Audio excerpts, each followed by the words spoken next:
This afternoon from PNC Park, the Pirates and the St. Louis Cardinals on Roberto Clemente Day, as we honor the former great Pirate Hall of Famer. Actually, Major League Baseball honors the great one.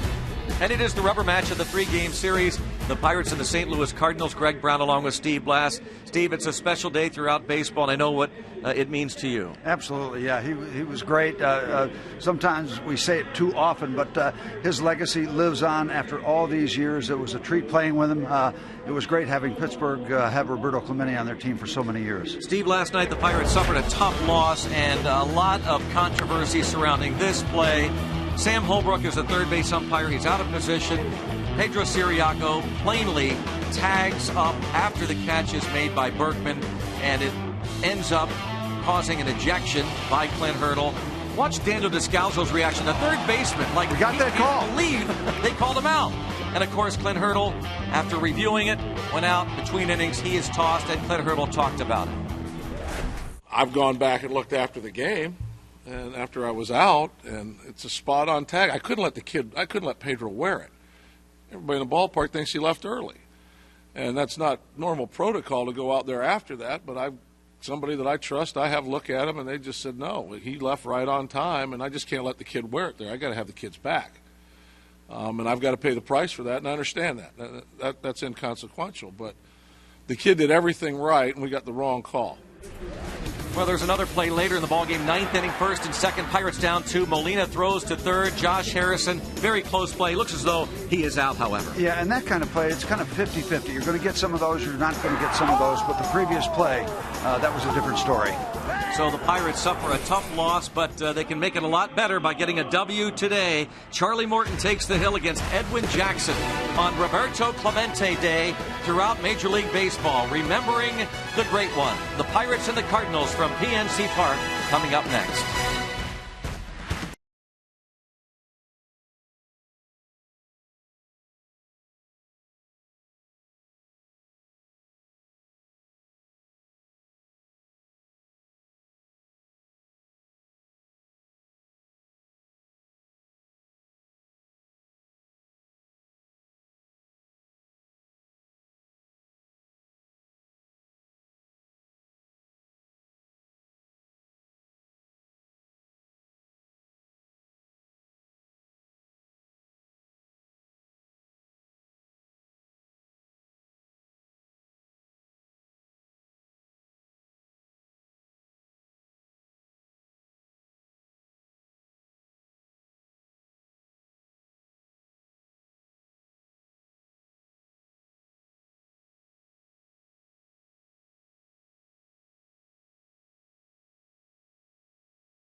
Exchanging the lineup card with Clint Hurdle, greeting the umpiring crew, including crew chief Joe West, and Charlie Morton makes his 27th appearance. You see the Pirates wearing the old mustard caps.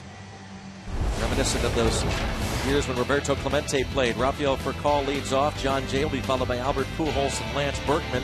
Matt Holliday scratched from the game because of an injury he suffered last night during the game. Alan Craig is in left field. Skip Schumacher at second with Yadier Molina catching.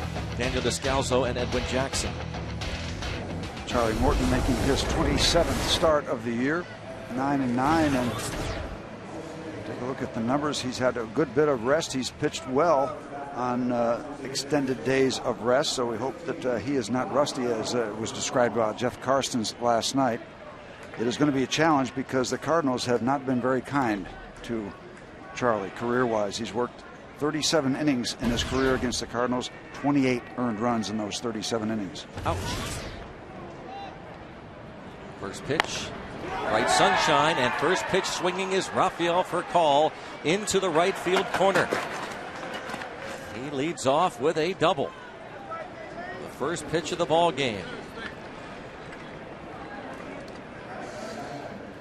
Charlie Morton got the ground ball, but it didn't go to an infielder. Take a look at the September 4th start against the Cubs. In the last 5 starts, 0-3, 494. His last win, August 8th. So it's been, this will be start number 6 since then. You take a look at those Cardinal numbers. They have not been kind indeed to Charlie Morton. His 4th start this season against St. Louis after a brilliant start to begin the year at St. Louis when he went 6 innings, gave up a run on 3 hits.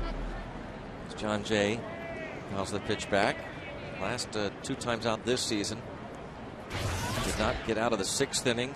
July 24th here at PNC Park. And last time against the Cardinals in St. Louis, just 4 1/3 innings, 5 runs, 9 hits. Jay with a couple of hits and an RBI last night. Wants the ball. Morton to first. Nope. Tony La Russa playing a little small ball, playing for 1 run. And you know, when you think about the big picture, not a bad idea either. You get the guy over to third base for sure, because if the runner for Cal is still at second base, they're tempted to walk Albert. To accept that, I was going to say, not to interrupt Steve, I'm sure this enters into Tony La Russa's mind, looking at the numbers. Pujols, 278 career against Morton. Berkman, 583, 7 for 12. Ouch. So they will pitch to Pujols with those career numbers staring at Morton. Fastball, ball 1. We're thinking along those lines, but there's no guarantee when Albert's up there that anybody's going to pitch to him ever. Well, it's something that we've talked about, not just this year, but over the years. And I don't care who's hitting behind him. I've heard that argument. Jim Edmonds before him. Oh, you know, you've got Edmonds, you got Berkman, you got to pick your poison. But you got Albert. I'd rather pitch to anybody but this guy. Yep. Not that guy, Berkman, but Pujols at the plate. I don't care who is on deck. I couldn't agree more. I mean, Bonds used to be walked all the time, regardless of the Jeff Kent or whoever it was behind him. But people still pitch to Pujols. Being very careful to him, 3-0. You're going to finish the deal here. They're going to go down and give another signal, especially when it gets to 3-0. You know, there's no guarantee Albert's going to take this ball. 3-1. Take a look at the strike zone presented by Range Resources. One of those 50-50 deals. Charlie gets that one. But then, is it good news to extend an at-bat against Albert? Oh, yeah. 3-2. He hooked him.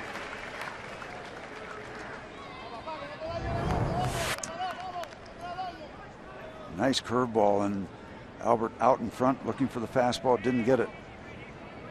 Why not take a shot? What have you got to lose if he goes down to first base? Pitched him tough, but he walked him. Joe West calling the balls and strikes. He is the crew chief. Paul Schreiber is at first base. Sam Holbrook at second. Chad Fairchild is at third.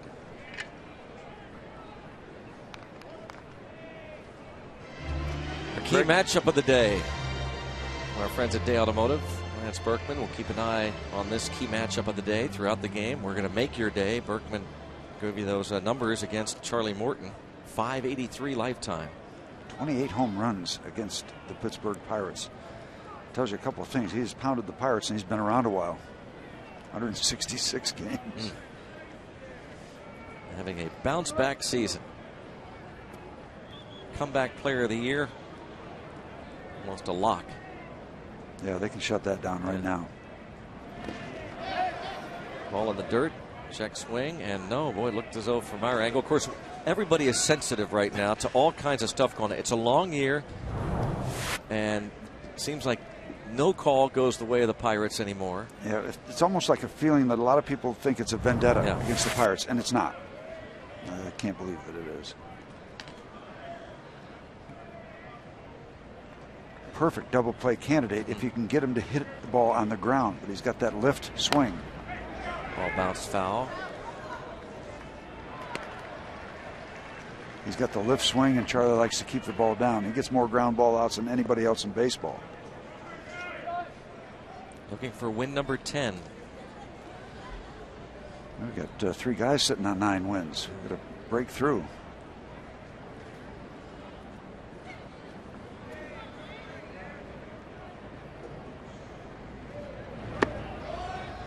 Berkman takes 2-1.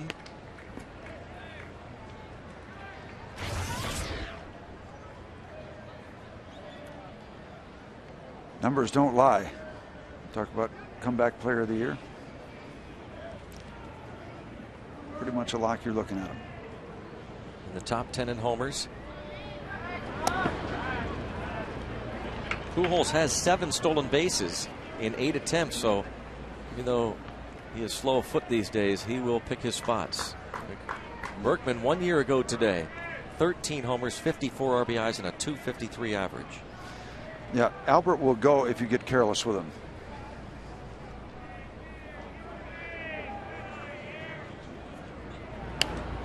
Two and two, and as we have also talked about a lot this season, Tony La Russa has been sending his runners, trying to avoid the Achilles heel of this club, the double play.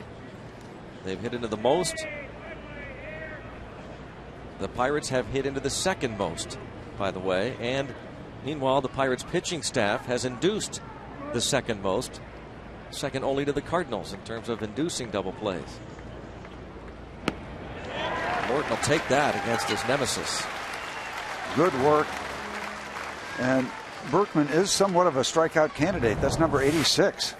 And he goes to the breaking ball down underneath the strike zone. And even though Berkman likes to hit the ball downstairs and lift it and golf it, I don't think you can go down that far and get under that particular pitch. So Charlie keeps the fastball down. That time he kept the curveball down nicely, and he's got a chance in a laboring first inning to get out of this.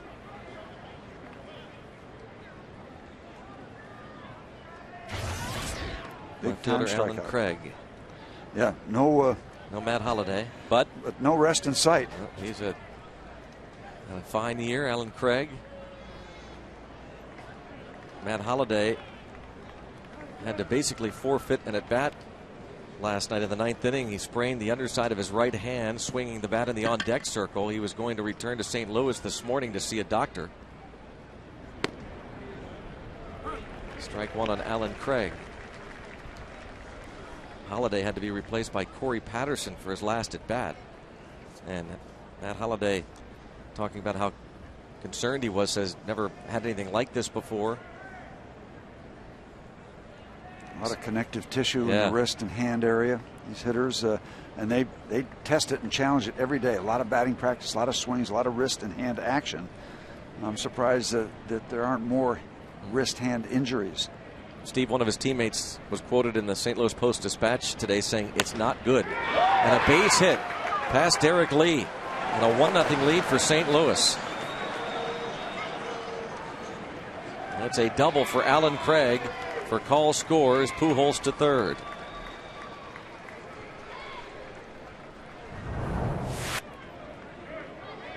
That one out over the plate, and Craig does a good bit of hitting by not trying to pull that ball, sends it the opposite way, just out of the reach of Derek Lee, and they're off to the races. And they do a lot of that first and third. I was going to mention that too. When Tony will send a lot of people keep out of the play, the residual or additional factor is that they'll get a lot of first and thirds, automatic first and thirds on a base hit.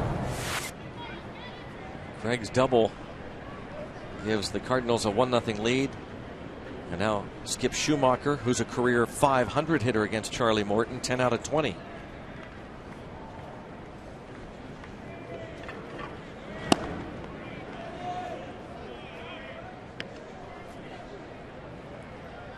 Schumacher was 0 for 3 last night, 3 for 7 in the series. So it goes from an opportunity to put a 0 up on the board to a situation where you really need this out to settle things down in the top of the first inning. Derek Lee over. Morton covers. 1-0 St. Louis after a half inning. The Pirates go to bat against Edwin Jackson.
Baseball on Root Sports is sponsored by Barrel Automotive, Barrel.com, definitely worth the click, and by PNC, for the achiever in you.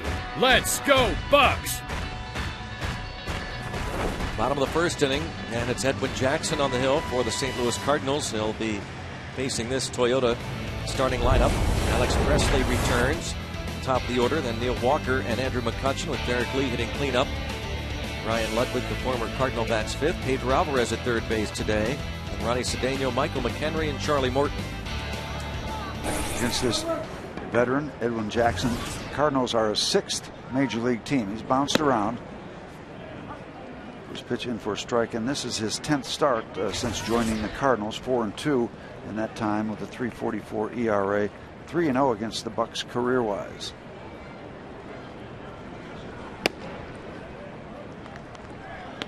Ball to strike on Alex Presley. Did not start last night. Edwin Jackson, the veteran right-hander. Done good work last 2 starts against Cincinnati and Atlanta. Just 2 runs given up in each of those 2 starts. They're the overall numbers since joining the Cardinals. High fly ball to right field, nearing the foul pole. And a foul ball toward the Clemente wall. And almost enough height. That would have been fun had it been fair. Yeah, have the leadoff guy for the Pirates hit it over the Clemente wall on Clemente Day. Well, it would have been fun to watch Clemente play in this ballpark with this short porch in right field. He would have been all over the place. And you'd had to move him to left, wouldn't you? You might. Clemente? Yeah, you might have. Why would you waste that arm in right? Exactly. He would have had some fun throwing from right field. Yeah. Here. Just 3:20 down the line and right here at PNC Park as Presley takes this one low and away 2-2. Presley was 1 for 3 against Edwin Jackson back on the 25th of August at Busch Stadium. You know, to think about it though, Forbes Field, short wall, right about 300 feet. Of course, there was a big screen there that you had to be involved with. That's interesting that he played those, obviously, half of his games each year at Forbes Field. Yeah, and it was all concrete. There was no padding on it. And there was a decorative concrete where you could get some funny bounces off balls. But a huge right center field. He and Verdon patrolled that pretty nicely. And how about Willie Stargell playing left field here? Willie Stargell had a gun for an arm. Now, probably not able to cover a lot of this acreage out here, as well as the quicker guys, but he made some interesting throws.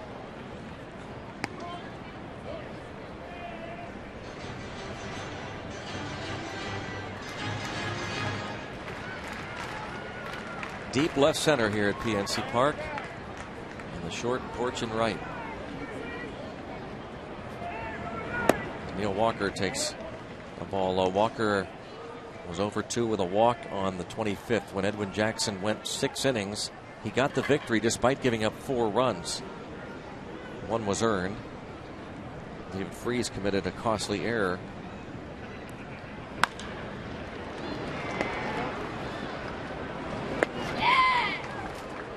Schumacher's throw sailed a bit, but Pujols able to make the play.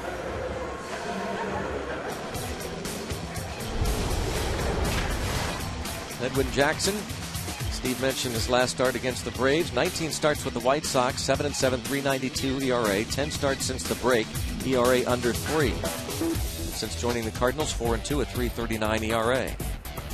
So he's been around. This is his 200th major league appearance. And a traveler.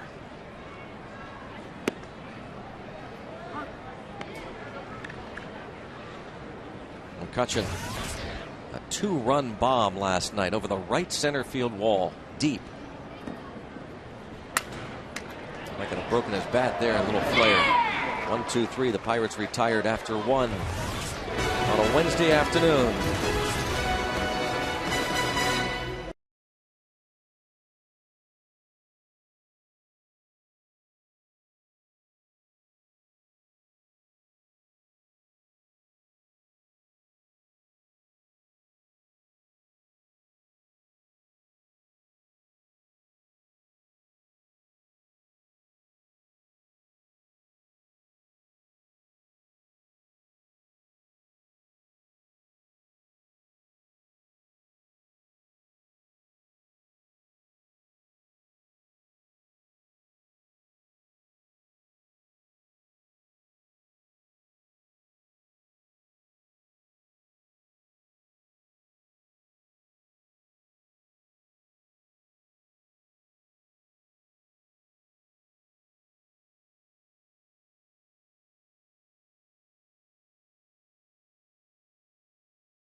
Busy on Tuesday morning as they paid a visit to a local Pittsburgh elementary school in Homewood. That's where they handed out more than $20,000 in school supplies. Students also had a chance to hear from Vera Clemente and her 2 sons, Roberto Jr. and Luis. Of course, they're here this afternoon for Roberto Clemente Day as well.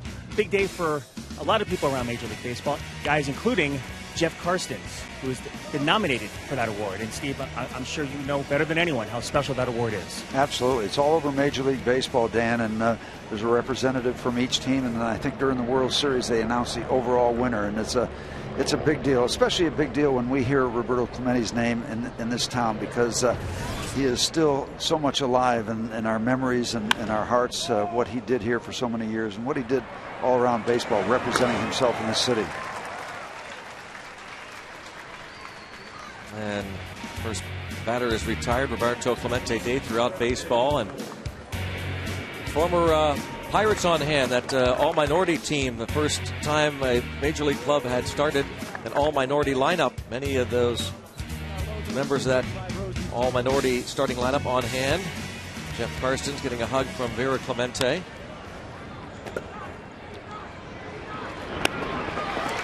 Descalzo is retired on the bounding ball to Cedeno. September 1st, 1971 was that all-minority lineup. Danny Murtaugh handled it so well post-game. They all came running in. Everybody wanted the big story, the big scoop. And he said, well, I just thought I sent the 9 best Pirates that night.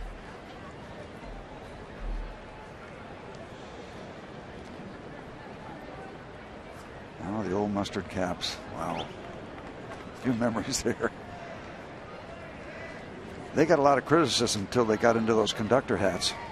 Took the heat off the mustard caps. And there is Pedro Alvarez going on to get Edwin Jackson. A quick 1-2-3 inning for Charlie Morton. 1-0 St. Louis.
.378 average, 3 homers, 10 RBIs, and in 15 games with the Bucks, 5 homers, 13 RBIs, and a .345 average. The last 10 even better, .378 hitter for the Achiever in you. And you wonder what kind of thoughts the Pirates have about his future, and you wonder what he thinks about his future. I was talking to Bob about it last night on the radio side when he hit the home run. I said, you know, the Pirates went after him as a free agent over the winter. He decided to go to Baltimore. I thought that was a good place, certainly better reputation for right-hand hitters, Camden Yards. And I thought, well, it's neat to see him hitting home runs and performing so well in this ballpark. Maybe that will increase his attraction and his desire to return, number 1, to playing at all, and number 2, to playing here in Pittsburgh. But Bob made a good point. So there are scouts all over the place watching this, and they see Derek Lee performing well. They're going to want him. And look at this. On cue, another hit for Derek Lee. We're just talking over on this side that got the feeling he's got something left in the tank. Strike zone presented by Range Resources. He goes right downstairs to the bottom of the strike zone, picks it back up, sends it out into left center field. Nice piece of hitting, especially for a power guy to go down and kind of max out all you can do with that kind of pitch, and he does it. Derek Lee turned 36 years old a week ago yesterday, And he said he'll wait to the end of the season, talk to his wife and family about whether he plays at all next year. He's seeing the end of the road. Strike is called on Ryan Ludwig. There certainly won't be any tag sales for him. When you talk about ballparks and ball teams, finances become a big factor too, not just the dimensions of a baseball field. No question. He's going to make the best offer. No doubt. And he's in a great position because if he's considering retirement, he can say no, no, no until the price is right. And knowing the offers will keep coming. Yeah, from what we're hearing, for example, the price last year between the Pirates and what the Orioles offered, from what we're hearing, you don't know what's fact, but what we hear is that they were comparable, very comparable. But in this case, Lee didn't choose the money necessarily, but choosing an opportunity to play in Baltimore. He signed a one-year deal, and that ball's fair. Ryan Ludwig, with this double to left, has the Pirates in business in the second. The former Redbird, Ryan Ludwig. And we got the fair call down the third baseline. So that's an unfair thing to say. That was fair ball all the way, properly called. Start to hold your breath. No doubt about it. Pirates in business. AGH cam will show you, Steve. Yep. No question whatsoever. Easy call. Now it's Pedro Alvarez.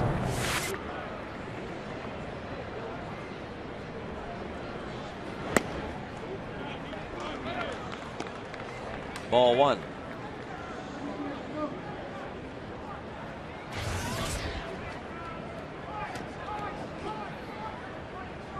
Wouldn't you just love to see Pedro run into a ball here? Just give him a little breakthrough.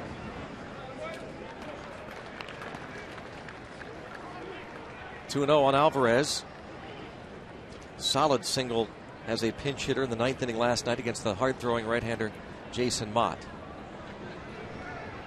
Got a free ride on this 2-0 pitch. See something he likes.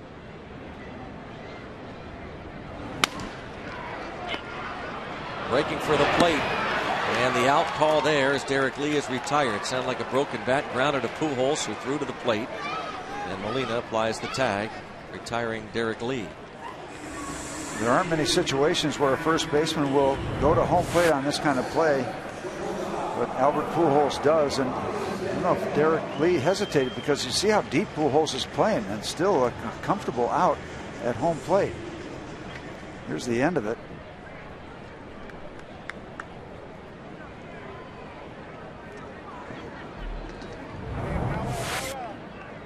I was actually surprised to see Pujols come to home plate. I just thought he'd take the out because he was playing so deep. Pujols, despite the errors the first two games of this series, 3 last night, a Gold Glover, and very well aware of situations, figuring he had an out. Derek could not have gotten a good break toward home plate. Cedeno fouls it out of play. Listen to the bat crack here. A good break. He just Pujols got it to home plate.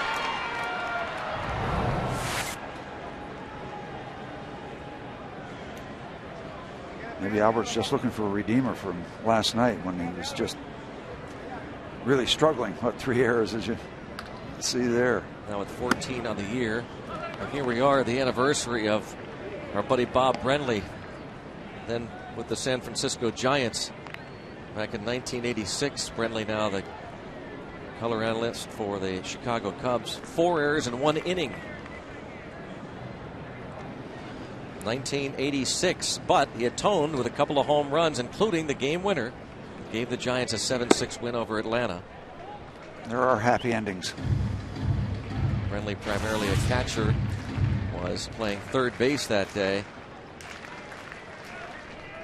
They always used to say the ball will find you. That's a great thing too about baseball, Steve, is that you can atone. Yeah, you get to have opportunities. Yep. Whether it's offensively or defensively. And Jackson, a nice play. Slick-looking play by Edwin Jackson. The Pirates do not score.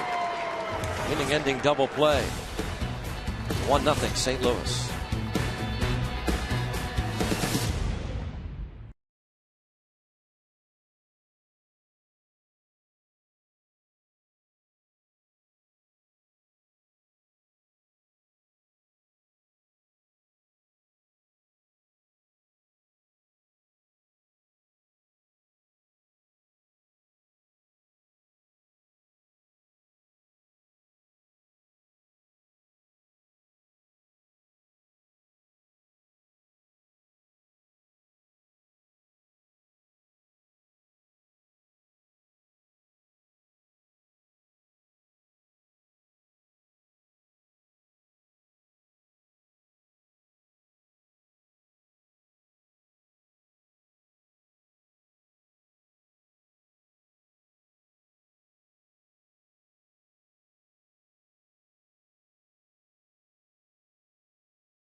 Take a look again at how the inning ended.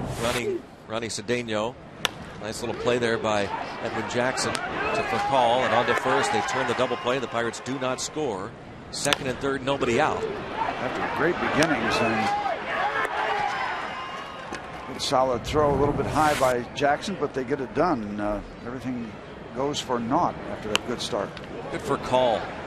Slap that shot, ball. yeah. He does that a lot. Not just bunting, but kind of swinging bunts. A swing on the move. There he goes on the move. Does that remind you of anybody at all that you played with or against that would kind of do that on the run? Not really. You know, Matty Alou almost did that sort of thing, and he won a batting title, so we couldn't say anything to Matty about it. But he'd be on the move every once in a while. Harry Walker, who is a very definitive hitter's coach and manager, took him when we got him from the Giants and got him a batting title. Little slap shots, slap hitting. Yep. On the move. Ball bounced right to first base. Well, we're talking about that era, and we've talked about Roberto Clemente Day throughout Major League Baseball. We're pleased to have Roberto Clemente Jr. in the booth with us. Good to see you, Roberto. Always good to see you. Thanks for having me. Thank you. Yep. What a day, huh? Speaking of slap shots, I don't think your dad ever had that particular approach. I don't think so. No. But this is really a neat day, I know, for you and your mom and your family, right, Roberto? Absolutely. It's it's obviously a great honor to carry his name and the legacy that he left us, and to be able to be celebrated a day like today around Major League Baseball. It's quite an honor. The batter is John Jay, with Albert Pujols on deck, a Roberto Clemente Award winner. And Steve, I know you've talked to players before, including Pujols, about what it means to them. This award for the players is so meaningful. I mean, they really strive for the Roberto Clemente Award. I think that's kind of neat, too. What's the meaning? Absolutely. I mean, every winner, they say that is the award that they actually like the most. And it's obviously recognizing them as a great humanitarian, and it means a lot to them. Yeah, a lot of the awards are built around stats and numbers, but this one really transcends all those kind of things. And, during the World Series, the overall winner is presented, so that's a part of the big stage. Now, do you and the family get involved in other ballparks or other teams that are involved in this aspect of the Clemente Day and the award and the honor? Well, actually, I'll be in Philadelphia on Friday night. Actually, Ryan Howard is the winner locally for them, so I'll be out there in Philly on Friday. Talking to Roberto Clemente Jr., they're the Clemente Bridge. As Jeff Karstens, the Pirates representative, receiving the Roberto Clemente Award, and now he'll be up for a possibility of winning the national award for all his service locally to the community. There's a mom, Yes. a hug. Do you or she or your brother ever get tired of coming back to Pittsburgh? I imagine I know the answer, but the love that you feel and you receive when you come back, you and your mom and your brother. No, absolutely. We never get tired of coming to Pittsburgh. It's our second home, and the people here. Everywhere I go around the country, speaking to kids in different states, I always talk about the people from Pittsburgh. I mean, the love relationship that we have, but overall, it's the people here are outstanding. They're great. You know, Roberto, every year there's a book or some film involving your dad. Do you have a favorite book that's been written about your dad? I believe the last book that came out, David Moranis book, it's very well written. Absolutely, did a great job with that. Please we stay have you with stick us. around, huh? All right. Absolutely. Quick 1-2-3, top of the third. Pirates trail 1-0. Roberto Clemente Jr. with us in the booth.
Of course, the Roberto Clemente Museum in Lawrenceville has so many great items. Dwayne Reeder, owner and curator of the Roberto Clemente Museum in Lawrenceville. And at the outset of our telecast, you also saw the new Clemente exhibit at the North Shore, located inside North Shore Saloon, right across from PNC Park.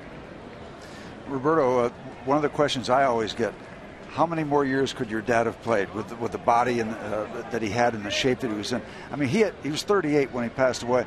He had the body of a 25-year-old star. Absolutely. You know, he took care of himself a lot, and obviously at 38, his weight size was 30. So I haven't been 30. I don't know how many years. You're talking to two guys. Know where you're coming from there. Yeah, he was just a magnificent physical specimen, as well as the instincts and the grace with which he played the ball game.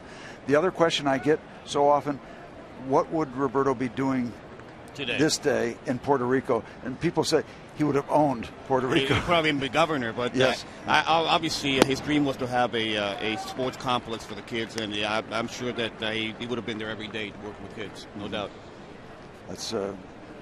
We heard that so much when he was 35, 36, 37, the dream of Sports City in Puerto Rico. And he was looking far ahead all the time. Michael McHenry shoots one down the line and left. Let's try it again. Let's get men on second and third with nobody out again and see what we can do. Ford has a double. Michael McHenry talked about Roberto Clemente's legacy earlier today. I think he's a guy that all of us kind of admire and look up to, not just as a baseball player, but as a person. He was such a great person.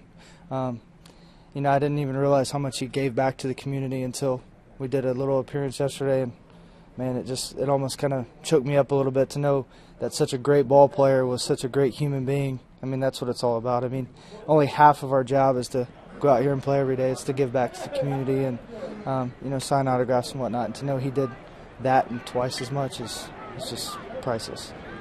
I'll tell you one thing, Michael, he choked up everybody in Pittsburgh when we heard the terrible news that he passed away, and every time his name comes up, people get very emotional. So many years later. It is quite. I bump into so many people that start crying. Actually, they start crying, and for example, Dan Marino. First time I met Dan, he actually pulled me and got me to a corner, and he cried for like 10 minutes. He couldn't speak for 10 minutes, and it was one of those times that you have guys like Dan and Michael Jordan, and they express their feelings, and they wanted to become like a Clemente when they grew up. And Roberto, I can't imagine what it must be like to be the son of Roberto, or your brother and your mom, to carry on that legacy, and players constantly doing. I think earlier today I saw you down on the field with Albert Pujols, who mentioned the national winner a few years ago, the Roberto Clemente Award. What a great! I would think it's a great honor for you and your family to carry on this legacy. No, absolutely, and it's. When I was 13 years old, I told my mom I'm changing my name. I mean, I was growing up. It was very tough for me, Yes, there's Albert, and quite a guy. And for me to carry the name and be able to meet all these guys, for example, Michael Jordan, he said when I was growing up, I want to be Clemente, and Wayne Gretzky, which, I mean, obviously the great one as well. He told me the same thing 2 weeks later, which is, I said the two icons in their own sports had the same feelings about that, and it shows how much respect Dad had for the people have for Dad. The two great ones. Yes, absolutely. That's pretty good company. Yes. You grew up with him. I had the honor and the pleasure to play 9 or 10 years as a teammate, and you have teammates and you go about your business and focused on the bigger picture, but I never could take my eyes off your dad when he's playing, and he had the ability to take a 10-year major league veteran and turn him into a 10-year-old kid.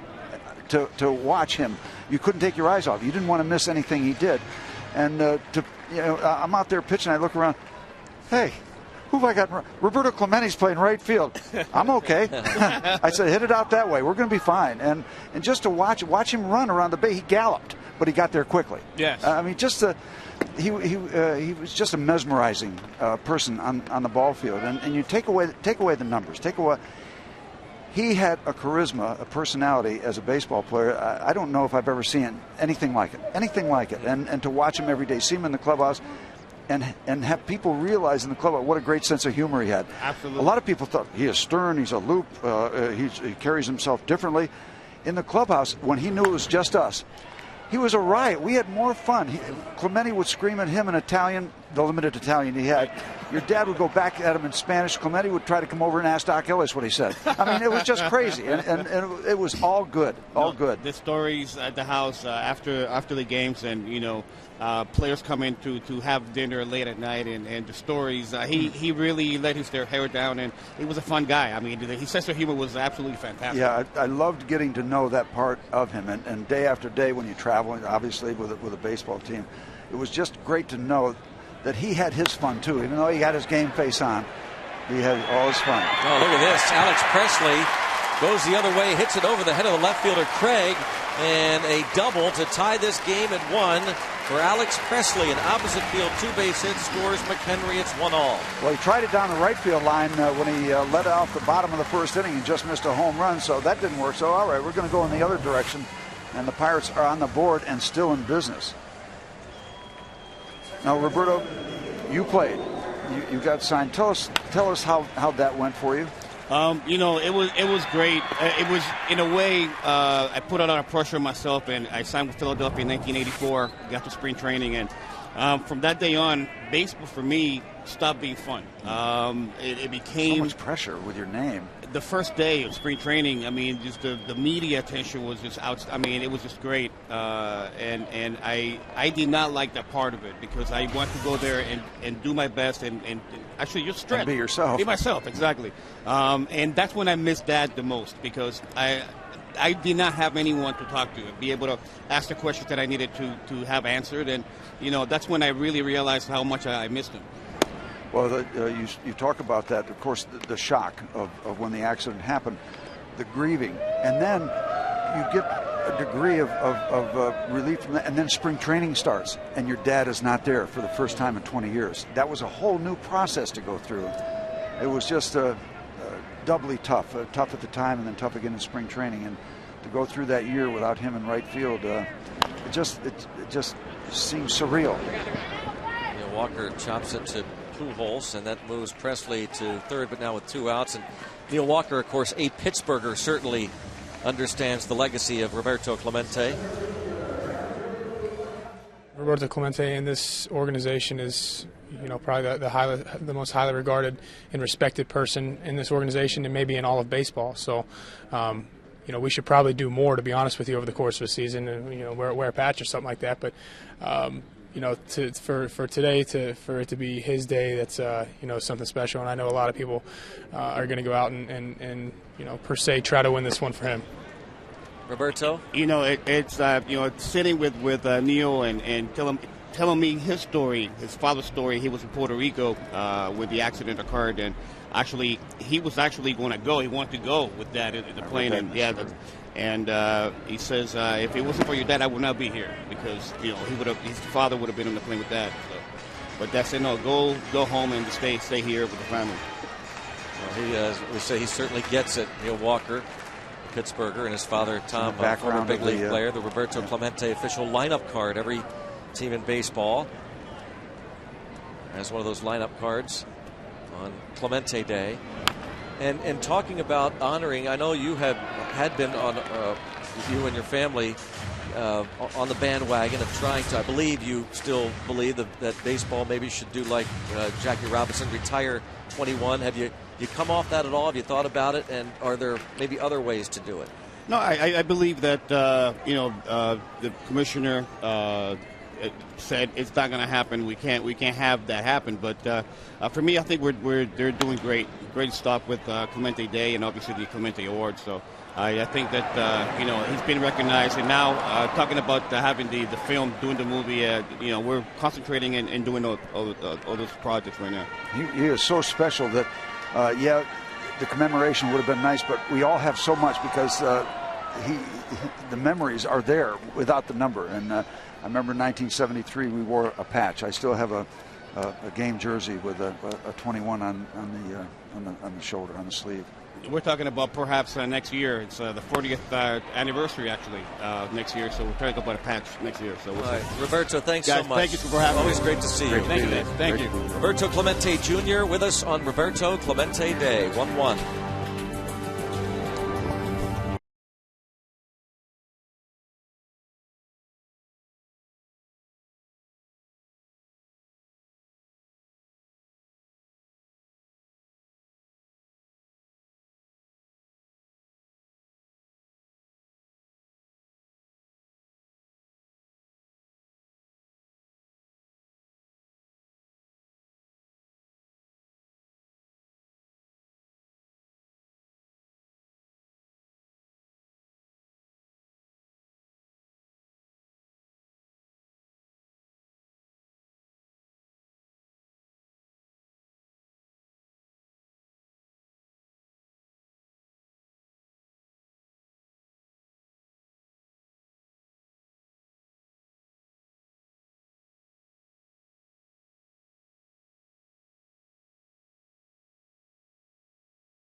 Baseball does to honor Roberto Clemente on Roberto Clemente Day.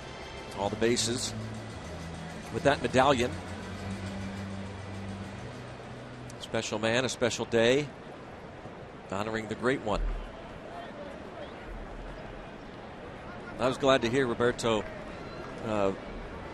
moments ago telling us, Roberto Jr., that what Major League Baseball has done has gotten to the point where it is special. They had talked about being interested in having his number retired throughout baseball, a la Jackie Robinson, but it seems as though they have kind of gotten some concessions and understand what this day means in terms of what Major League Baseball has done. I guess a lot of us in Pittsburgh don't need that. That's kind of the way I feel, yeah. There's so much. He's so unique.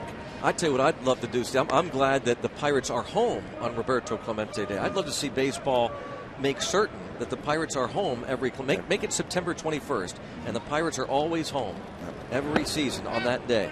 Yeah, and then you can really make a significant project out of it. Mm-hmm. I mean, you can build that up so it's even more special than it is perhaps today. If we remember September 21st every year, for example, that's Roberto Clemente Day, and the Pirates are always playing at home that day. I think that'd be a neat way to honor him. But they're doing a great job, baseball, with it. And as we said, these players certainly are honored when they are named Roberto Clemente Award winners. 3-1 count. Now 3-2 on Berkman. I had the honor, and I've never had anything be more difficult in my life, of giving a eulogy down in the church in Puerto Rico. When we had dignitaries, athletes, politicians, officials of all types on a charter plane to go down for that particular service. And it was a eulogy that was adapted from the eulogy that was used for Lou Gehrig. Bill Guilfoyle was our PR guy. He had been in the Yankee organization.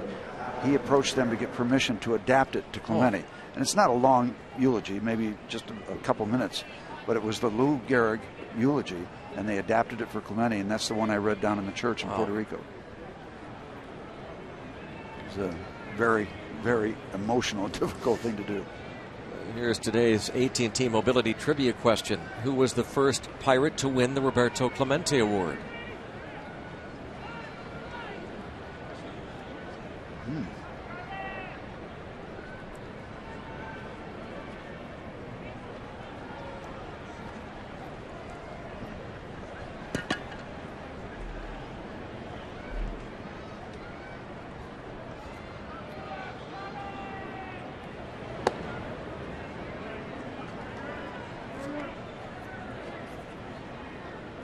Ball one on Alan Craig after a leadoff walk to Berkman. Craig doubled to right field in the first. Wearing number 21. There are several Latin American ball players that wear 21 in his honor.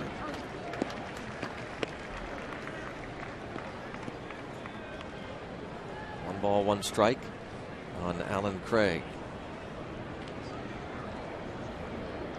I'm just drawing a blank. I don't know the answer to that, and I should.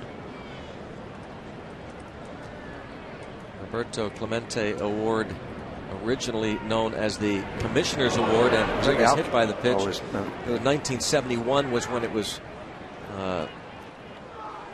first awarded. 1971, the Commissioner's Award was presented in 74, the year, or 73, the year after Clemente passed away, of course, December 31st, 1972. The following year, they renamed the Commissioner's Award the Roberto Clemente Award, as Craig is hit by the pitch. As we said earlier, Jeff Carson's the Pirates Clemente Award winner. Tim Wakefield was the National Award winner last year, the National Roberto Clemente Award winner. Tim Wakefield, the former Pirate, who picked up his 200th career win last night. It wasn't pretty either. 5 innings, 5 or 6 earned runs, but they just pounded on somebody, 18-4, some crazy number like that. And now the Pirates are going to come in and make sure they've got their ducks in a row for this possible bunt play by Schumacher.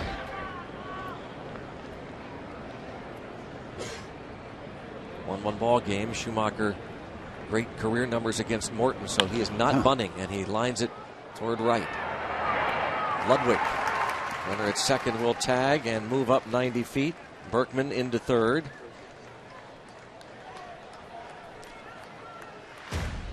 Speaking of Tim Wakefield, Subway presents In Case You Missed It.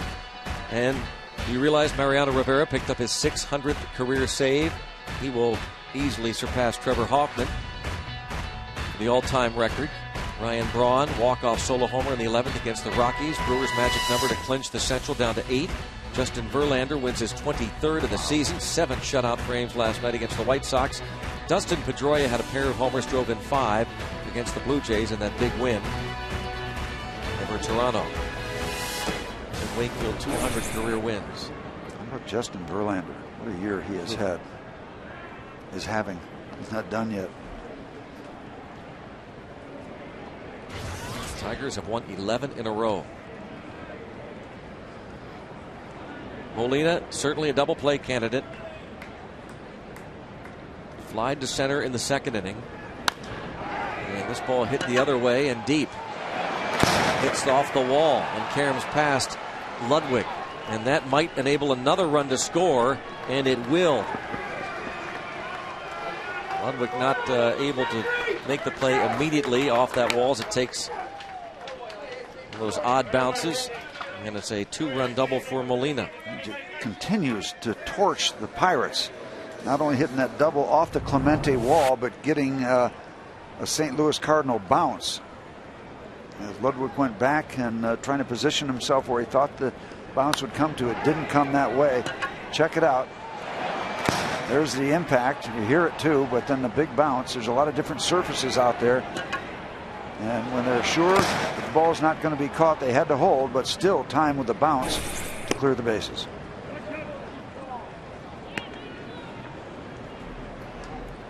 Descalzo grounded out in the second.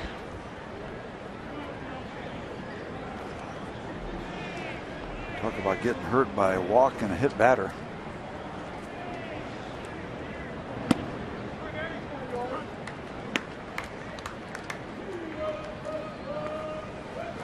Descalzo, 1 out.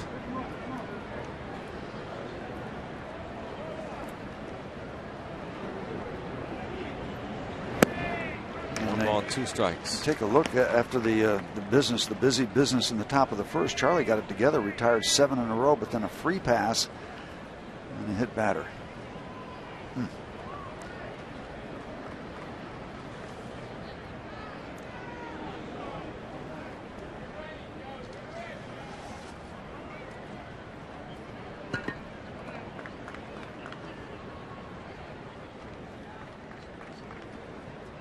2-run double for Molina. Gives him 60 RBIs on the year, career high 62 last season.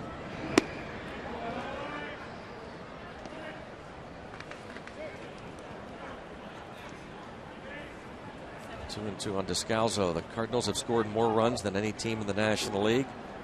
Highest batting average in the league by far. Down on strikes goes Descalzo. They came in hitting 272. Collectively, the Cardinals. The Mets are second, hitting 265. Strike zone. And Descalzo goes right on through that high delivery. Charlie's not upstairs very often, but he gets that one past the third baseman of the Cardinals. 3 doubles today, just 3 hits. So they've maxed out their hits. 3 doubles, 3 runs. Tapper and Edwin Jackson will be the third out. But a walk, a hit Batman, and after a line out, the double by Molina scores a pair, and it's 3-1 St. Louis.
is sponsored by Toyota.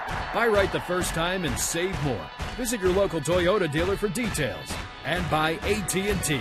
Let's go Bucks. Bottom of the fourth inning, Derek Lee will step to the plate. Single to start the second inning. Last night, Josh Harrison was mic'd up, and he loved this home run. Listen to him. Get out, ball.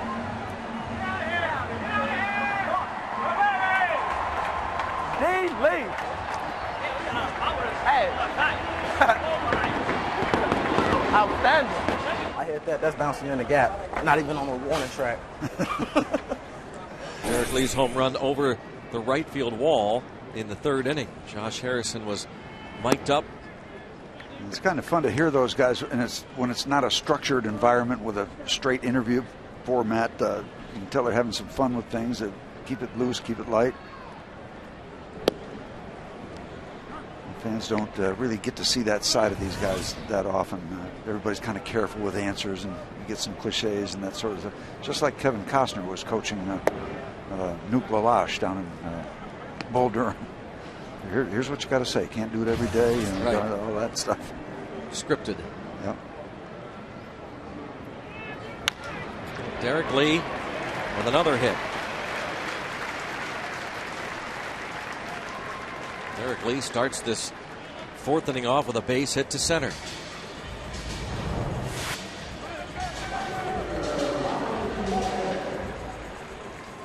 Nothing wrong with that swing. You know, at 36, this is still a physical specimen. We talked about how Clemente was at age 38. Well, Derek Lee's in pretty darn good shape at 36.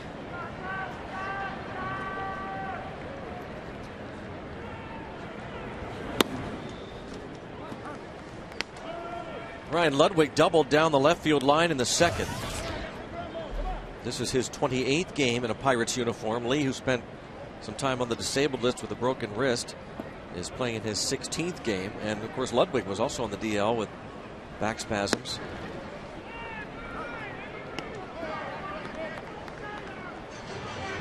One, two on Ludwig. Lee and Pujols. How about that? Pujols is a big man. Yeah. Different body type. Derek's a lot taller. But, Albert's doing okay physically.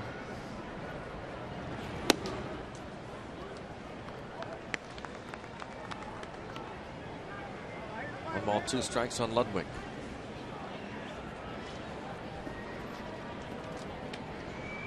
Blossomed as a Cardinal. Time with the Rangers and Cleveland Indians. Up and down their minor leagues. Made it to the big leagues in 2002 with Texas. After Oakland had selected him as a second-round pick in 1999, the A's then dealt him to the Texas Rangers in a deal for Carlos Pena in 2002. He signed after some time with Cleveland, signed with Detroit as a minor league free agent. Spent an entire season at AAA Toledo in 2006. And then the Cardinals tried him as a minor league free agent. Got to the big leagues in 2007 with the Redbirds. And he had 3.5 really solid seasons with the Cardinals. Drove in 113 runs 3 years ago with 37 homers. 97 runs in 2009 driven in by Ryan Ludwig. Count 1-2. Dealt to the Padres last year after he had hit 11 home runs with 43 RBIs the first half of the season. Dealt to San Diego, and Petco Park will bring offensive numbers down for anybody. That'll eat your lunch and your batting average.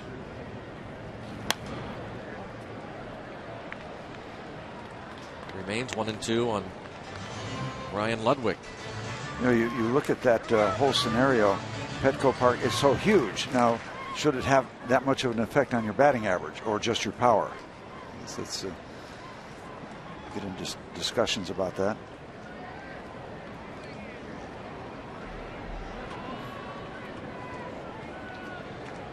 1 ball, 2 strikes. Runner at first base, Derek Lee.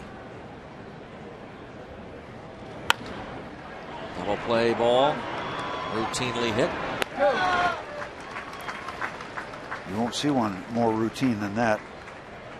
Easy bounce to the shortstop. Just like playing pitch and catch. Well, as we mentioned, the Cardinals hit into the most double plays, the Pirates the second most in the National League, and the Cardinals pitchers induce the most double plays in the National League, with Pirates pitchers second. Remember that old argument, people saying, well, gee, yeah, you turn a lot of double plays, that means you got a lot of base runners. They treat it as a negative. Well, you know, every team gives up a lot of base runners. You know, still want to turn a lot of double plays. I don't think it's all that much a negative, because every team is going to put a lot of people on the base paths.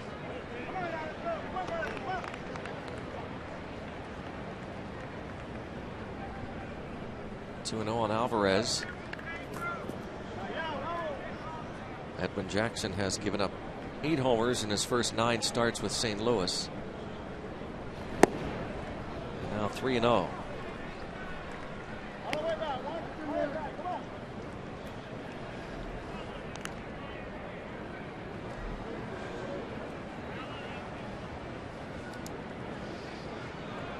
Guy struggling like this, you figure doesn't have the green light, or no.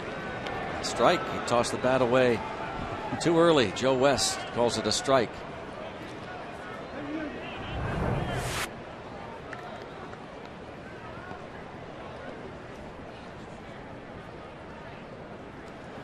Pedro thought it was inside and or low.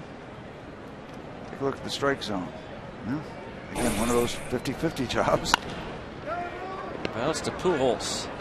Jackson covers. The Pirates are retired after the leadoff hit by Derek Lee. It's 3-1 St. Louis.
Roberto Clemente Day throughout Major League Baseball. Our AT&T Mobility Trivia question. First Pirate to win the Roberto Clemente Award. Willie Stargell. Good guess. Willie Stargell it is. Won the Pittsburgh chapter in '73. Won the National Award in '74.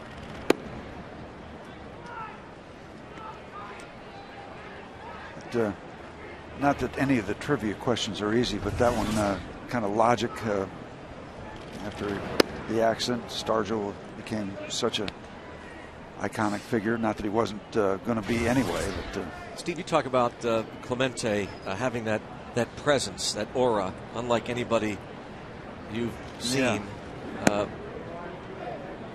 Stargell, maybe not to that degree, but he was close. He had that incredible presence. Yeah, in a more dignified way. Clemente was the specimen. Yeah, he was the specimen of baseball. He was a baseball machine. Stargell Willie grew into almost a grandfatherly type figure.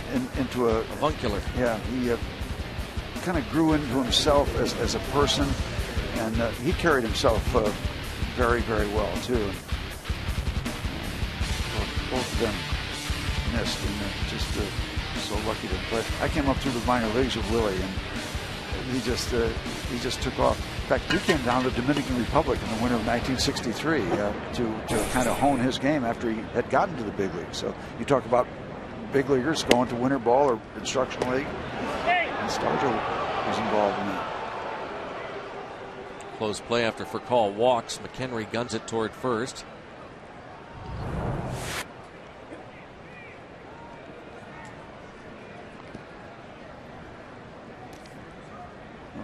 Backdoor action. It's thrown behind the batter. Very close. Another close play.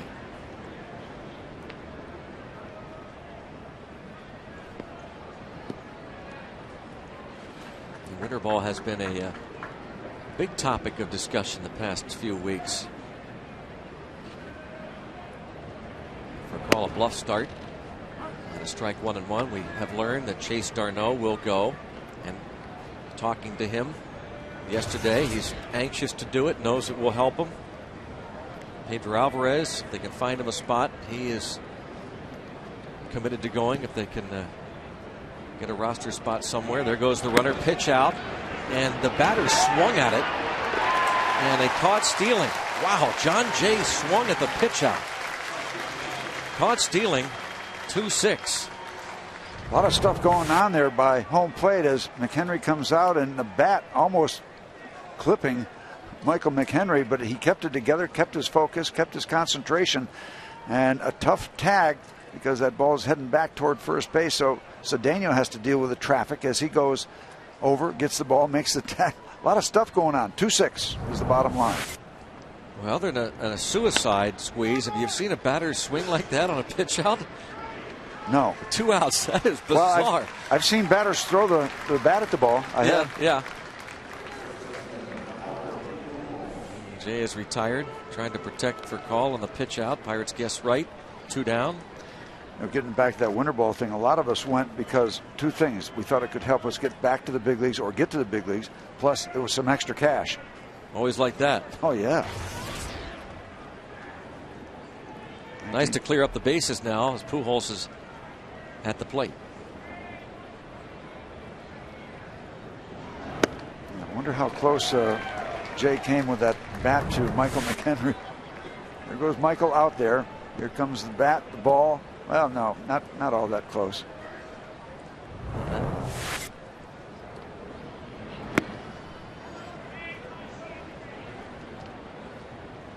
Yeah, 1 ball, 1 strike. If you're going to do something, you got to throw the bat. I mean, I can understand throwing the bat at the ball. That would make more sense than that. Yeah, that was a wave to nowhere.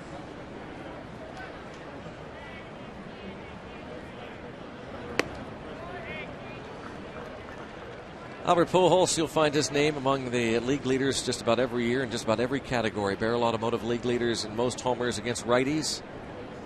Howard, Ugla, Pujols, 1, 2, 3. And then there's Berkman and Fielder.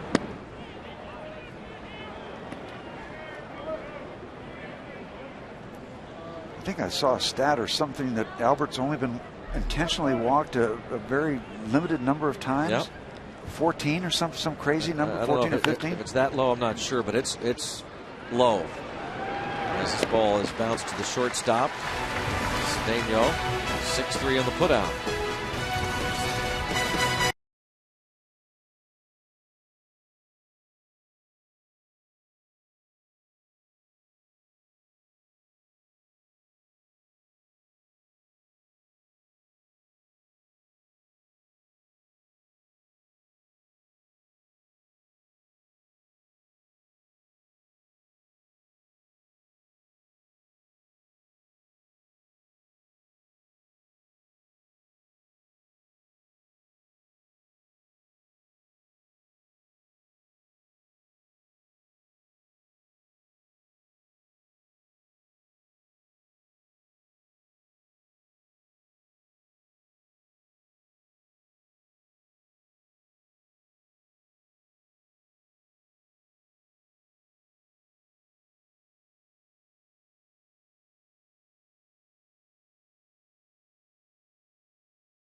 Sports is sponsored by Day Automotive.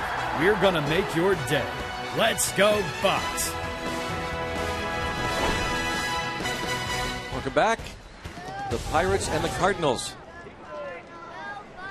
A couple of friends putting their differences aside today. But not their hairdos. Until he whacked his buddy right there.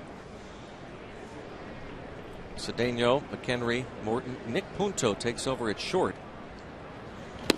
For call. Don't know whether he was injured on that attempted steal attempt. And the top of the fifth. 1 ball, 1 strike. There is Punto. His attempted steal attempt is a bit redundant. Let's watch.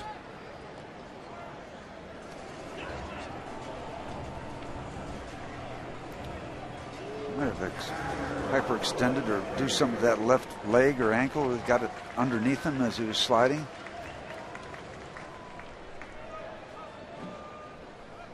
Could be hip discomfort. Yeah. Discomfort becoming very much into vogue now for disabled list business.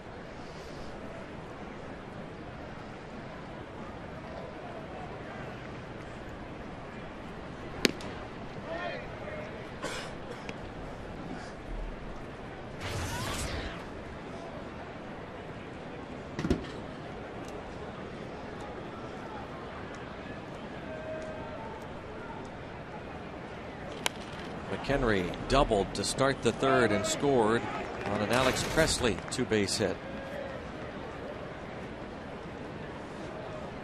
You had that, in case you missed it, stuff about Mariano Rivera. Is there any more of a professional in the big leagues than Mariano Rivera? Nope. Kind of interesting because he's going to surpass Trevor Hoffman, another very classy guy. It won't be long for Rivera to do that. I just wonder if it is going to receive the attention the Hoffman record did. I mean, of course, we were part of it. And not only being in San Diego, but also National League, so we're more aware of it. But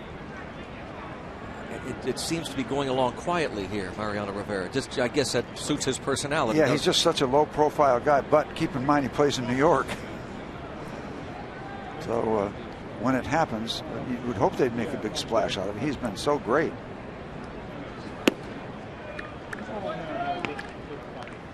I saw it last night, and they didn't carry him off on their shoulders. They all came out, the Yankee team, and he shook their hands, gave him a little hug, had a smile on his face, but no chest thumping and theatrics from him. Raised fists.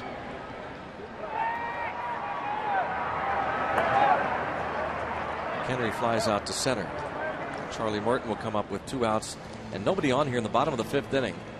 The Cardinals trying to keep pace with the Atlanta Braves. Take the Pirates with you wherever you go this season. Subscribe to MLB.tv today and see every Pirates game live or on demand on your computer and your favorite devices. Visit Pirates.com to order and get more details. MLB.tv, baseball everywhere. We're hopping and bopping along here in the bottom of the 5th inning. I don't know much about Edwin Jackson, but he's got a very, very impressive fastball, 94 miles an hour. He's touching 94 on several occasions. You get an idea, you almost have a perception that he's very old because he's bounced around 6 major league teams, but he's only 27. He has bounced around, and one of his problems has been at times command issues, control. No problems for the right-hander of the St. Louis Cardinals in the bottom of the 5th inning, getting a ground ball, a pop-up, and a strikeout of Charlie Morton. 1, 2, 3. The Buccos are retired, and through 5, it's still St. Louis 3, Pittsburgh 1.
championship in their first season. Now they're out to prove last year was no fluke when they traveled to Newcastle to take on one of the Whitfields' oldest programs. Live this Friday night at 6:30 on Root Sports. It's on.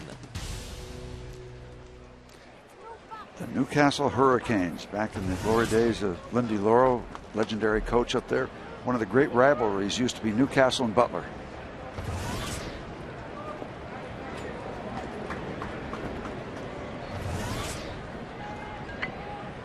Lance Berkman leads off. He has struck out, walked and scored. And toward the gap in left center field. Me. Berkman will get a couple. And he's thinking 3. And he's going to get there as Cedeno not able to take that throw. The cutoff man was overthrown. Presley had a little bit of a bobble, looked like. Second triple this season for Berkman. That was the perfect situation for Lance Berkman because that ball kept rolling in. They probably picked it up right near the 410 sign, so it got into the notch, rolled a long time. So this is a long trip to track it down. Yep, right into the corner. As far as you can go in this ballpark. Perfect situation for Lance. And he's gassed right now, I tell you. You know, he's not as big as he used to be, so he's trimmed down some, so he's able to get a little more mileage getting around the bases, but he's feeling it right now. Infield is in for Alan Craig. Look out. Oh, my goodness. Wow. Let's see who that right is. Toward the Cardinals' dugout. Number 26, almost Kyle Loesch. Yeah, that smarter move would be to duck down. Kyle. What did they ever do before they put those protective fences up? A lot of shots. 0-2. So again, you saw Presley bobble the ball. His initial pickup. Watch this. Just a slight bobble. Well, really whiffed on it initially. And then over the head. Over the head of Cedeno. That shuts down any possibility. 0-2 on Craig, who has doubled in a run and has been hit by a pitch. Infield in. And Morton able to get a strikeout of Craig, one away. And you got to figure on those kind of things, it doesn't get much attention, although we did show the missed cutoff, that there are notes taken in the Pirate dugout about that thing and that they're addressed and they've got to be improved on.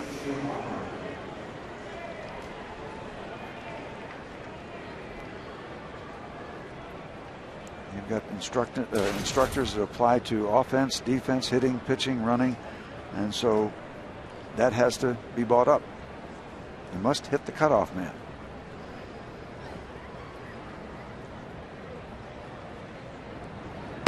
Would you have gotten Berkman at third base? Who knows?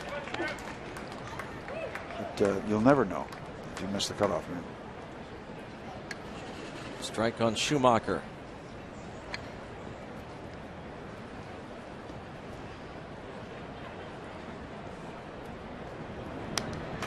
And 0-2. Not to beat it up too much, but there are youngsters that perhaps are watching. The reason you hit the cutoff man, you throw it in, even if you're late. What if he overslides or trips or falls or has some issue at third base, even though there was no chance to beat him with the throw, but it gets tangled up, there's something happening in third base. The ball is there instead of just being run in by someone who's picking it up after the missed cutoff. Can't get Schumacher to chase that pitch in the dirt. 1-2. Charlie's got some wiggle room here to try to get the strikeout. 1-2 out in front. Get him to chase. He does. Like that. Yep. Very nice. 2 strikeouts when he needs it. Take another look at this pitch. 1-2 count. Now, if it's 2-1, he doesn't chase that ball. Chances are he doesn't chase it. But now he's in a tough situation. He's got to try to put the ball in play, get that run in from third base. And because he's behind in the count, he chases a bad pitch. Here is Molina, who doubled off the wall in right field his last time up. Tapper going to be a tough play. Alvarez, the bare hand, the throw, and he got him! Oh, Pedro. Spectacular play by Pedro Alvarez to retire Molina. The Cardinals had a leadoff man at third. They do not score. Great stuff by Pedro, and nice job by Lee on the other side. Neat major league play.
The triple, and then this play by Alvarez and Derek Lee. You don't have to say too much about it. Just great on both ends. Nice pick by Derek. Fun play to watch. Sweet. And happily Derek Lee didn't get his foot stepped on there. He had it up on top of the bag. But there's where you talk about, you know, you're going nowhere in a race, but you respect effort day in and day out. And you know, we're talking about being spoilers, and that's okay, but you got to get on the other side. This is about the Pittsburgh Pirates trying to maybe prove to somebody that you're capable of playing not only in September but maybe next year. They call it auditions, but you play hard and you try to get in somebody's mind that you can do the job. And the ball hit hard, Steve, off the bat of Alex Presley into the right field corner. He has his second double. And you could hear the crack of the bat all the way up here. That ball was hit solid. Tattooed, blistered.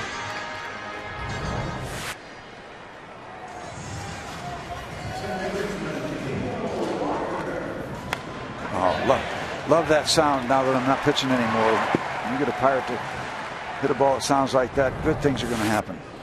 Good things, good thoughts. Good things. Courtesy of Alec Baldwin. What movie was that?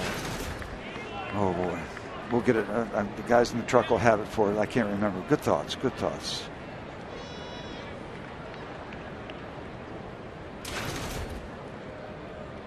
I want to say it was a Adam Sandler movie. Dan Potash might know. Dan? Steve, are you thinking The Departed? Yes, he was the cop or the official there, or the politician. He was. He was indeed. Okay, thank you, Dan. You're always there for us. That's what I'm here for, baby. All right. We can't do it without the AGH, Cam, and Dan. Yep. The Departed. I think Nicholson was in that movie, too.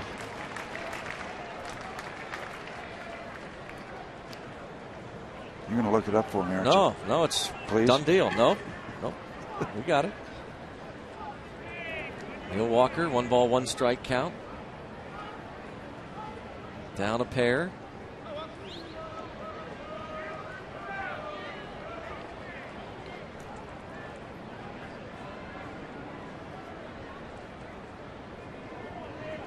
Pirates. An afternoon for doubles. Yeah. Cardinals have their share also. Fouled off to the left. Walker has grounded to second and bounced to first.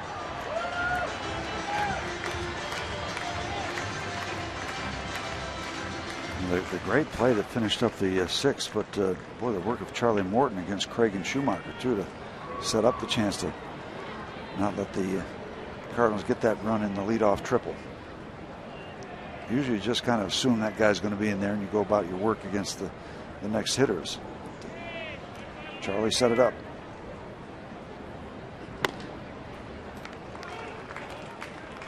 Still 94 miles an hour from Jackson, trying to prevent Neal from pulling the ball.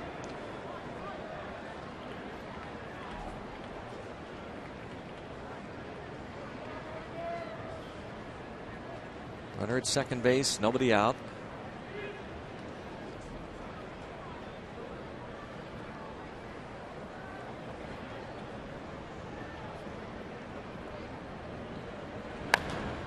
And Walker slams his bat to the dirt as he is not able to advance the runner. And it looked like Jackson came in on him, kind of tied him up after that high outside fastball. Yep. Frustration.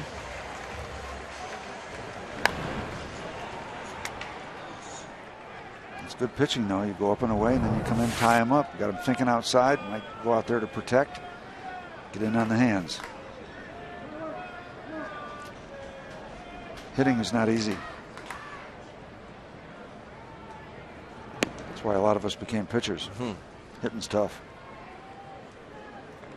0-1 on McCutchen. He's popped up and struck out. Runner at second, one away. Down 2. Derek Lee on deck.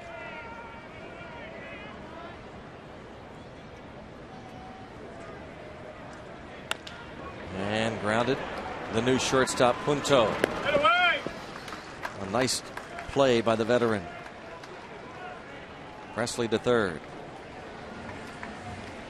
Well, we finally moved him over to third base, but a notch after we needed to do it. But we got Mr. Hot Bat up there. Lee with a couple of hits and 2 at-bats against Edwin Jackson. The AGH cam showing you the play. Nick Punto, former Twin. And here comes Derek Lilliquist, the acting pitching coach with Dave Duncan, back home with his wife, who underwent serious surgery a few weeks ago.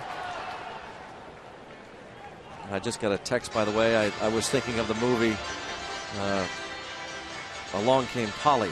That was what I'm thinking. Good Things was Alec Baldwin's line there. I didn't see the one that you and Dan were talking about, the Departed movie, but about cops in Boston. Yeah. So, get that straight. On Sunday, September 25th, Pirates and Reds meet at 1:35. It's Kids Day. All youngsters 14 and under get a growth chart featuring Andrew McCutchen, courtesy of Hochstetter Printing. Come early for the #1 Cochran Kids Fun Zone on Federal Street. After the game, all kids can run the bases thanks to H.K. Anderson Pretzels. For tickets, go to Pirates.com. They went over strategy with the Jackson facing Derek Lee. Stopped into Tony La Russa's office this morning inquiring about Dave Duncan, whose wife is quite ill. And, Dave is with his wife down at Duke, one of the medical centers at Duke University. Hope the best for Dave, his family, his wife. Absolutely. He and Tony have been together a long time. They've been tied to the hip forever, it seems. Surgery for a brain tumor. Dave Duncan's wife. 2-0 pitch. And now 2-1.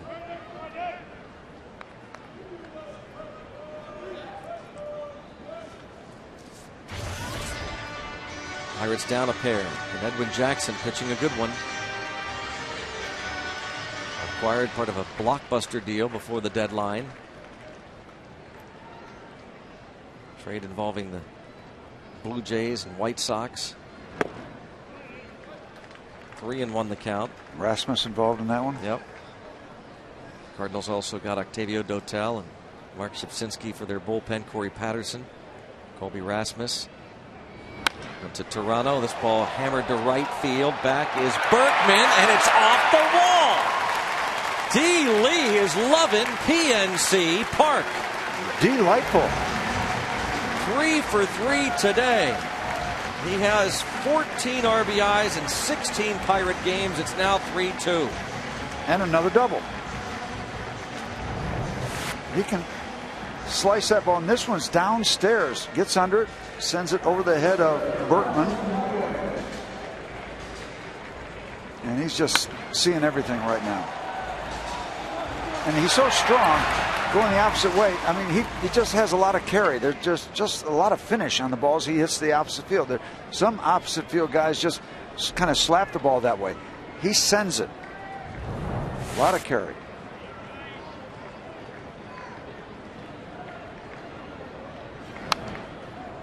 Two-out double for Derek Lee. The Pirates trailing by 1, but out hitting the Cardinals 7-4.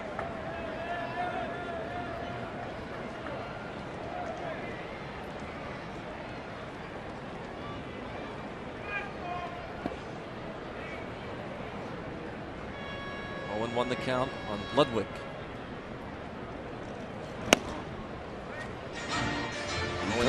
And Derek Lee doesn't run all that well, but I'll tell you what, there's not a Cardinal within 50 feet of him, 30 or 50 feet. He's lonely out there at second base. So a base hit to center field or to the outfield should give him a good chance to get all the way around.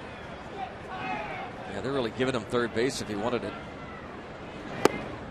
Not going to matter. Jackson strikes out Ludwig, but the Pirates creep to within 1. As Derek Lee doubles in Presley.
Sports is brought to you by Moneyball, starring Brad Pitt.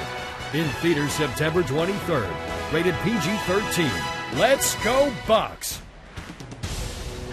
It is 3-2 in favor of the St. Louis Cardinals. The concluding game of this series, the rubber match, and the final game of the season series. Bucks need a win to end 8-8 this year against the Redbirds. Daniel Descalso, then the pitcher due up. 1-1 strike, and really look at Charlie Morton's shaky first inning.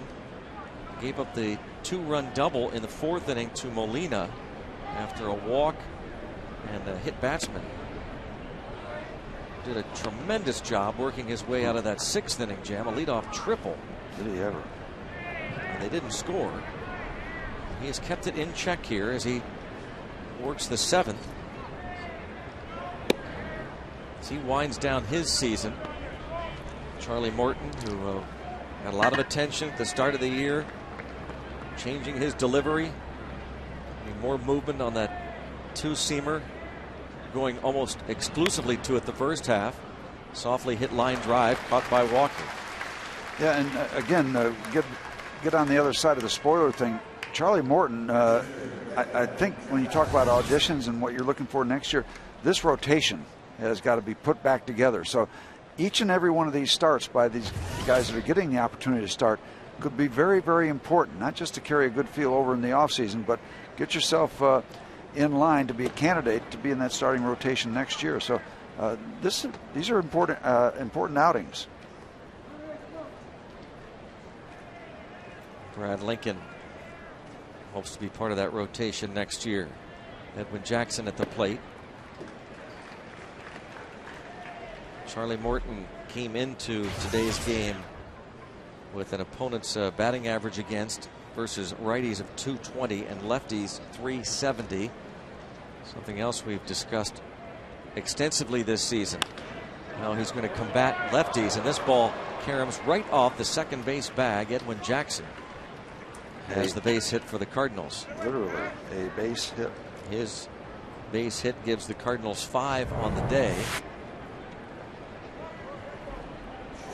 Just misses the pitcher's rubber, but hits the bag. Hits the bag. The bag gets it. Lefties are just 2 for 12 against Charlie Morton on this day. Again, another look from the center field camera. And here comes Ray Searage. Pirates have bullpen action. For call, started at short and was lifted. And now Nick Punto took over in the 5th inning. Will be his first plate appearance. A couple guys right there that are doing a good job, Watson and Hughes.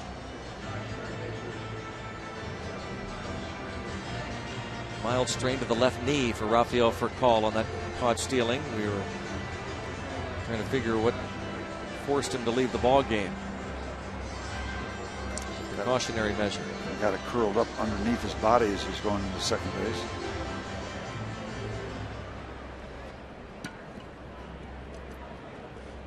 Hughes has been terrific, and Clint Hurdle in the paper today.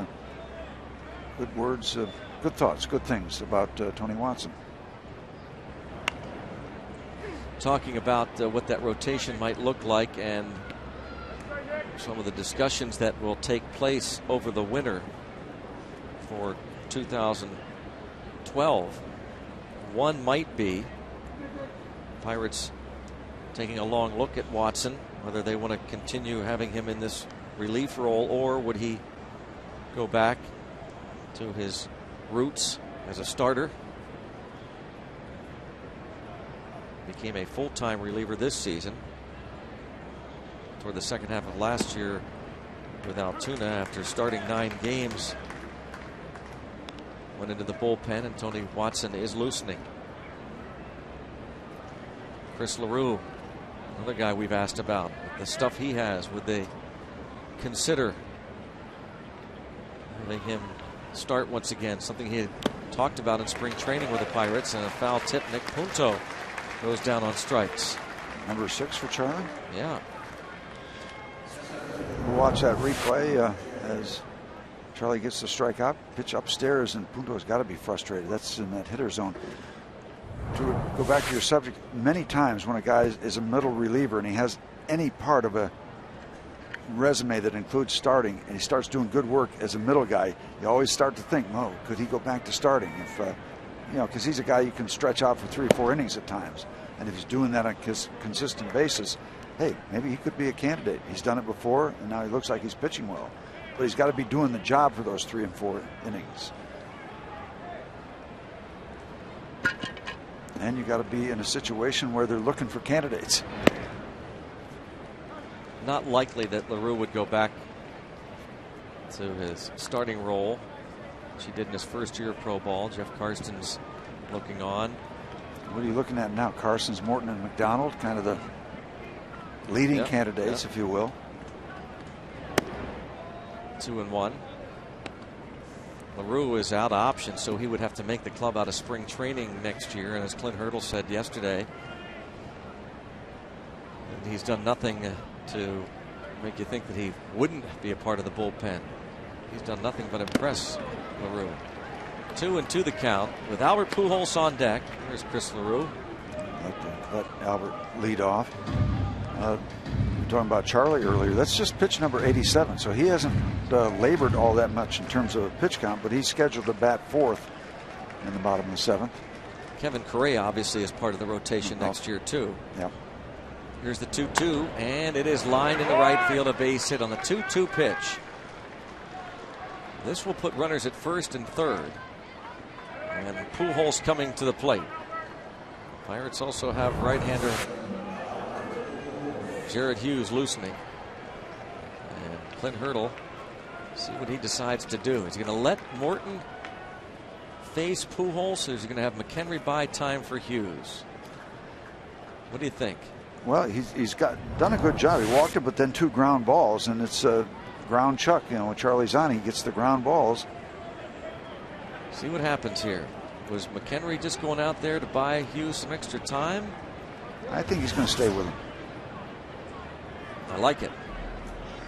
Let him try to get out of this thing. Yeah, and feel good. Yep.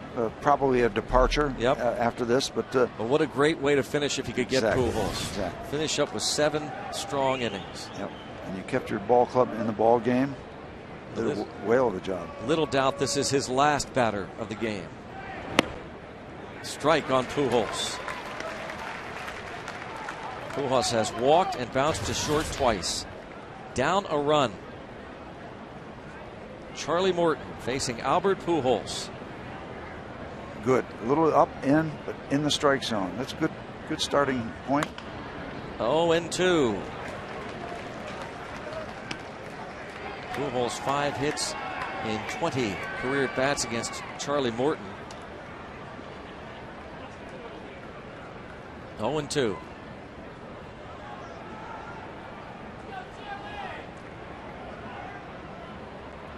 See if Morton can get Pujols the game's best hitter. Tapper foul. Almost got him. Good breaking ball. Good looking breaking ball. A good 0-2 pitch out of the strike zone. Morton's had good movement today. 6 strikeouts. He's allowed 6 hits. Pujols, one of the toughest men in the league to strike out. In fact, he is the 3rd hardest man to fan in the National League. And of course, the great power numbers. Albert Pujols. The package. Trying to get him to bite on a bad breaking ball. And Charlie still has wiggle room. I agree with you. Run the table. Don't give in to him just because Berkman's there.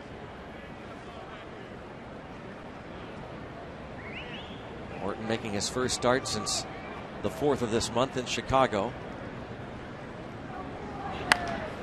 Drive to right center. McCutchen over. And there. Ho ho. High anxiety. Let's take a look at this at bat. Charlie Morton against Albert Pujols. Up and in strike. Good location. Foul ball even further in. And now the breaking ball away. Nicely done. Now a high fastball up out of the zone. Albert gets to it but didn't get quite enough of it. Andrew chases it down. Nice work by Charlie Morton overall.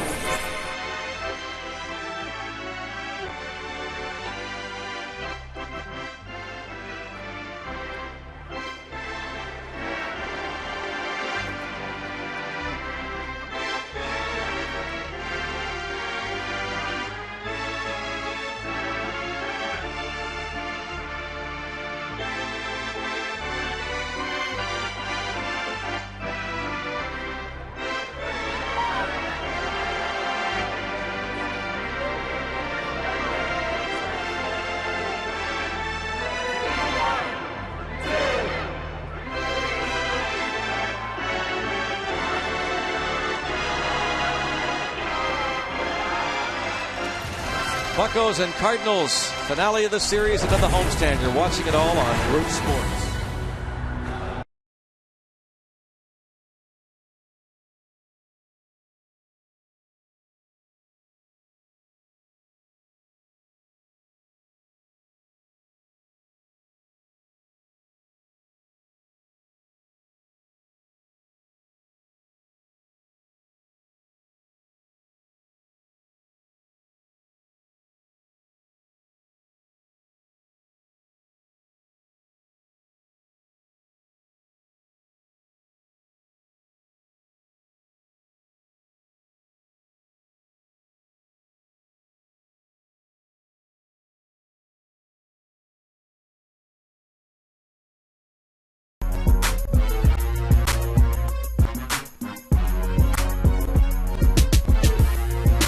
AGH Cam providing you with some great shots on this Wednesday afternoon in Pittsburgh. And here's the game summary. 3-2 ball game. St. Louis in front. Derek Lee is 3 for 3, a double and an RBI. Alex Presley has a couple of doubles and a ribby. Yadier Molina had a big 2-run double in the 4th inning off the Clemente wall. It was tied at 1 going into the 4th before that double. Derek Lee's 2 base hits scored Presley in the 6th. And now it's Pedro Alvarez to start things against Edwin Jackson. 13 hits in the ball game, 9 extra base hits. Alvarez cannot hold his swing on the pitch.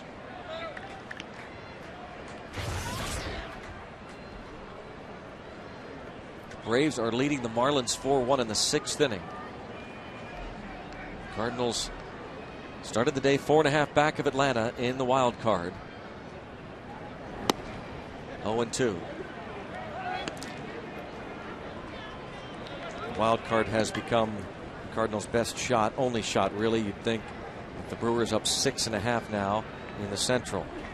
Cardinals will be off for Philadelphia. 4-game series will begin Friday night. Line drive, base hit for Alvarez. And that's got to feel good.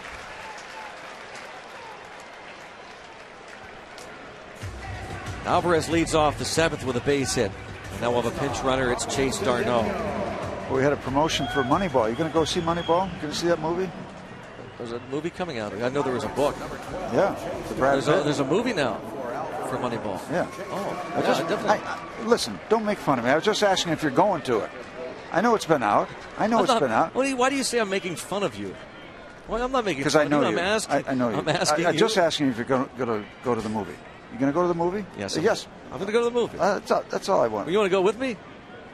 What do you mean? Is that a yes? My hair would be on fire. If I went to the movie. Well, I just asked you if you're going to the movie. In case you missed it, we're giving Steve some grief. I in the truck, the trailer, because Steve mentioned, to his surprise, there was a movie starring Brad Pitt. I didn't say to my out. surprise. No, we could tell in your voice you were shocked. Oh, okay. Nice to be working here with a mind reader. Oh, brother, you are something. I'm not going to go see it. Just as a protest. Now, I was going to go see it. Ball bunted by Cedeno. And a lob toss by Jackson. He'll get Pujols. Boy, if Cedeno hadn't just kind of slowed down a bit. Well, Jackson kind of took that for granted. He'll take the sacrifice. Did he have to toss it over the head of Ronnie going by? Was that the reason? Just a little lob toss there. Didn't get him by much. Now Domet will pinch hit for McHenry. Darno moves to scoring position. Good job by Cedeno to get the sacrifice bunt down. We're just talking here on this Wednesday afternoon, the Pirates and the St. Louis Cardinals. This is the final weekday afternoon game on the home schedule. And how about the 2012 schedule was released today? Pirates open at home against the Fightin' Phils. We'll give you a little look at that here in a moment. Domet takes a strike. Domet was 1 for 3 with a walk in last night's game. 2 for 4 RBI double against the Cardinals in the 8th inning on Monday night. That double tied it.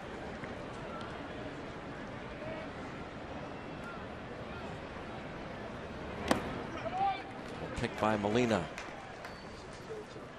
Domet bats for McHenry.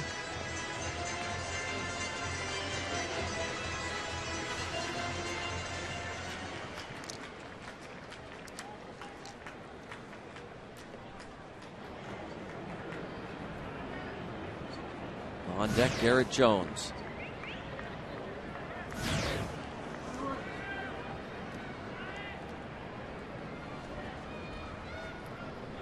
Oh, Darno wanted to go.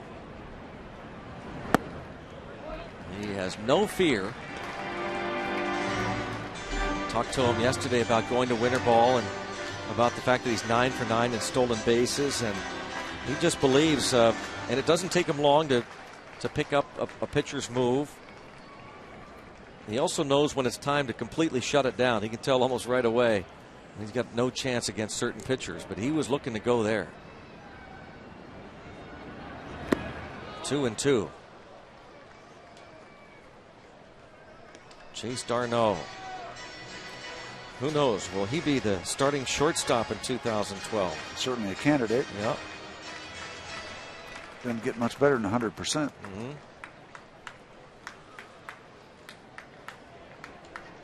It was d'Arnaud who scored on the Domet double in the 8th inning on Monday night.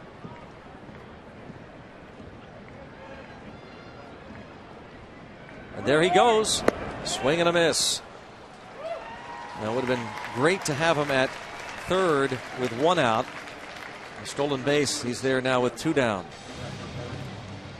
Nissan presents the road ahead for the Pittsburgh Pirates in 2012. Opening weekend will be against the Phillies. On Thursday, April the 5th, there will be an off day on the 6th, and then home again Saturday and Sunday. Then hit the road, West Coast swing early. Interleague play begins against the Royals in June. Also be at Baltimore, at Cleveland. The Twins and Tigers will once again visit PNC Park. July the 4th, the Astros will be here. A 6-game homestand will end the 2012 season. End of September, Cincinnati, and then the Atlanta Braves, the last 3 home games of 2012. Chase d'Arnaud at third, and Tony La Russa will go to the bullpen.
Bin Furniture, featuring handcrafted Amish furniture.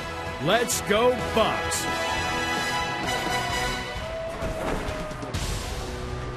The line so far on Edwin Jackson.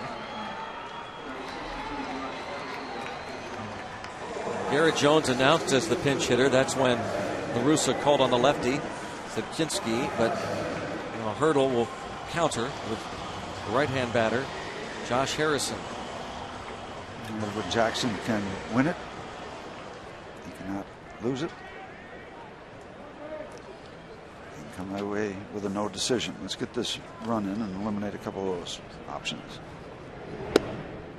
First pitch strike. Harrison faced Sabchinski in the 8th inning on Monday night and struck out against the lefty.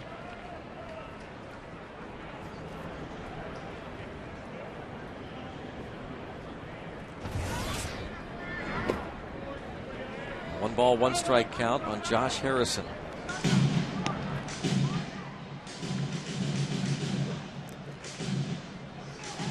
Sabchinski, oh, right? Mm-hmm. Yep. He's kind of one of those guys that slings the ball. He's got that kind of whippy, kind of loose action, loose arm action.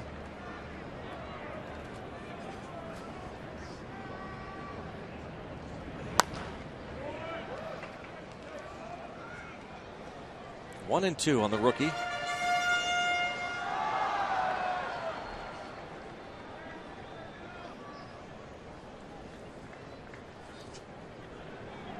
Their righty's batting .324 against him. A dozen hits in 37 at bats.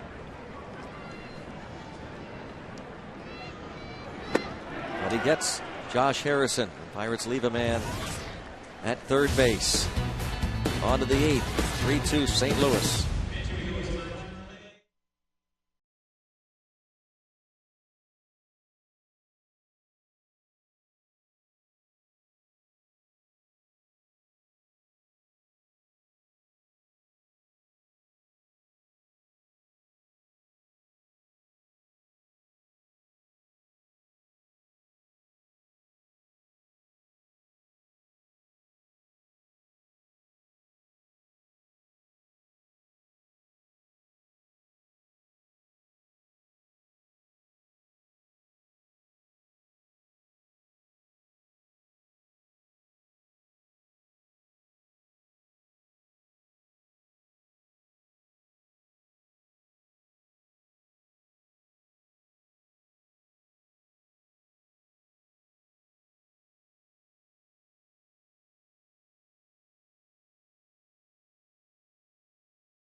Third, a 7:05 game, a free shirt Friday. All fans get a Pirates t-shirt courtesy of the International Union of Operating Engineers Local number 66.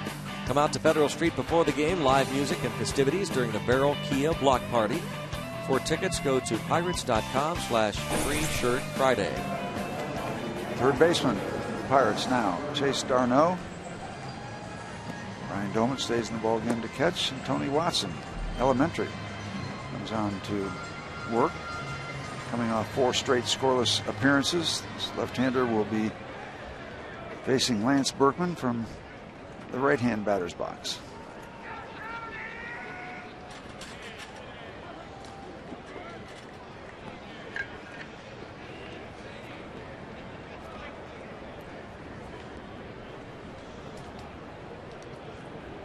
Berkman 1 for 2 against Charlie Morton.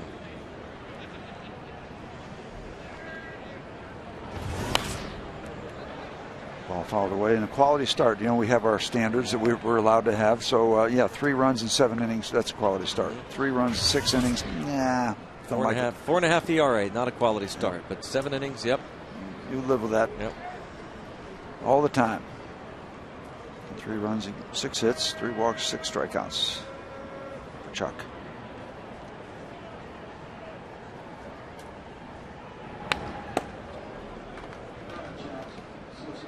Let's go, Bucks! Got the scorecard going. Oh, we got one more in us. Let's go! Come on! Let's raise the Jolly Roger! Like us on Facebook at Root Sports Pit, and you can stay connected with all our local teams and other passionate fans just like yourself. So what are you waiting for? Show us how you root on Facebook, and let's go Bucks.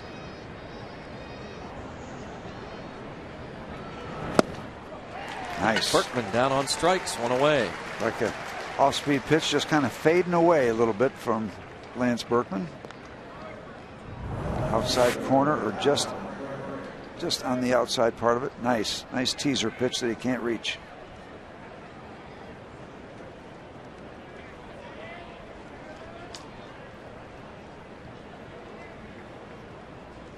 Now Watson faces Alan Craig, who has doubled, has been hit by a pitch and struck out. Craig's double in the first inning with 2 outs brought home Rafael Furcal. Pirates will have the top of their order due up in the bottom of the 8th inning in this 1-run ball game. Well, it goes on like this. We've seen 2 moves by Tony La Russa using either Salas and or Mott. So he's got that option. That's if it continues this way, and we don't want to see that happen.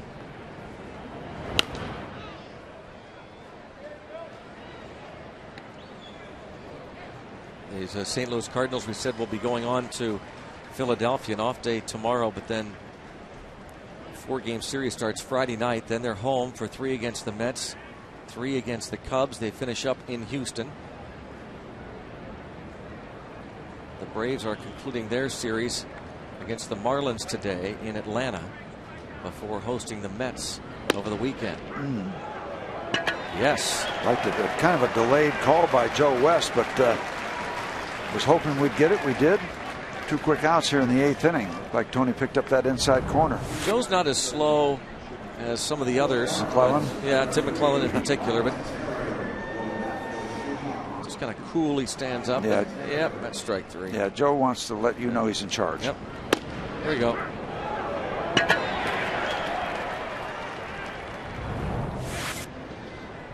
Country Joe West. Ryan Theriot bats for Schumacher. How about Mr. Tony Watson coming right in and striking out the first 2 batters he sees. Toward right center field, and Ludwig! Ryan Ludwig comes in and robs the pinch hitter Theriot of a hit. A nice play, and that ball is really trying hard to get down on the grass, sinking fast. But Ryan's on the job.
Field to right field for the Cardinals. Ryan Theriot stays in the game to play second. Edron Chambers takes over in left field, and he will bat fourth.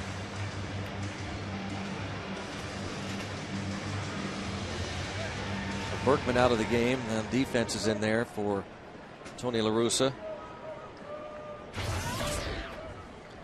Good afternoon for Alex Presley. A couple of doubles. He scored a run and knocked one in. Been involved.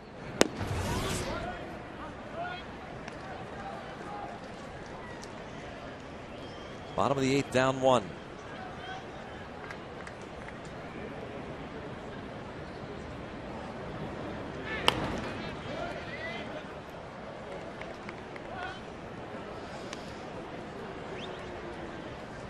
Alex Presley,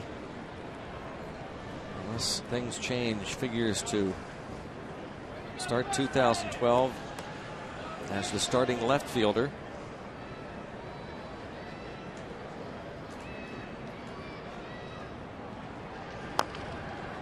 Cue shot. Presley is 26 years old. Was an 8th round pick of the Pirates 5 years ago out of the University of Mississippi. Always like to give a little tip of the cap to Darren Mazeroski. Yep, absolutely. Pirates the scout. scout who signed him.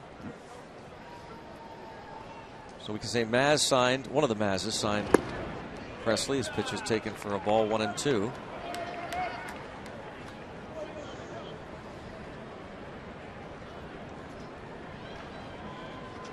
He has auditioned well. He has not done anything to diminish his stock, Alex Presley. Strike 3 call. Presley disappointed in that call. So Chinsky comes in and strikes out the first 2 batters he faces. Maybe it's a left-hander thing. Perfecta. Molina frames it. Joe rings him up.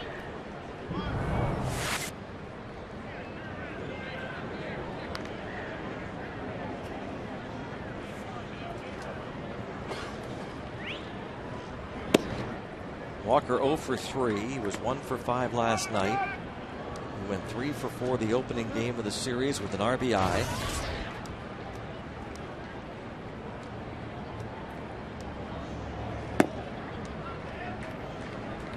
For 2 today with men in scoring position. Batting from the right side.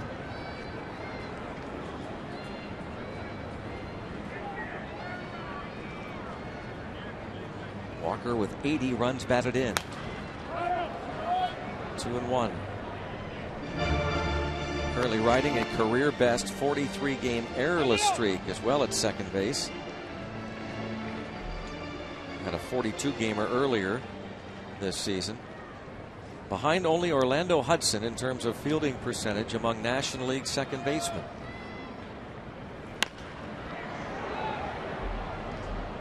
Got a lot of bat on that ball, but just a tad behind. We're talking about Maz's son, Darren. And Bill Mazeroski set the bar at second base.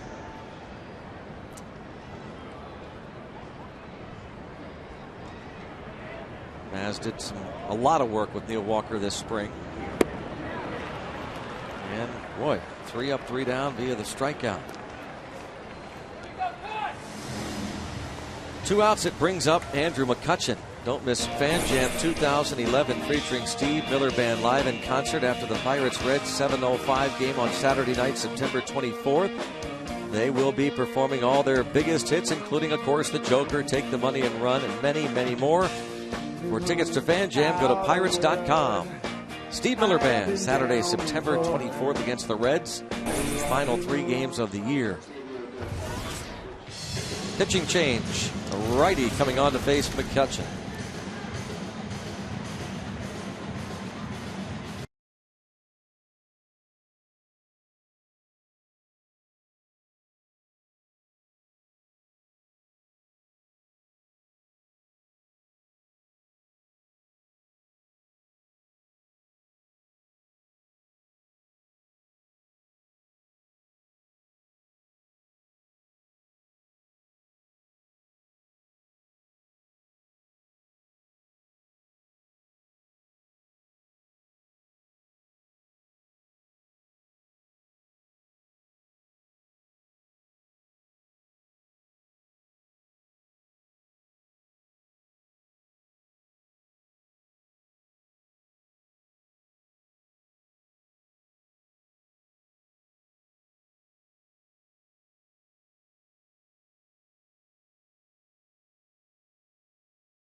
Casino presents the scores. Phillies lead the Astros 1-0. Tonight the Reds host the Chicago Cubs.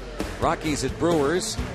Right now the Braves have defeated the Florida Marlins the final 4-1 in Atlanta. Later, Giants entertain the Padres. Tonight, Nationals against the Mets in New York. And the Dodgers will host the Arizona Diamondbacks. In the American League at Fenway, Red Sox up a run on the Blue Jays in the 4th inning.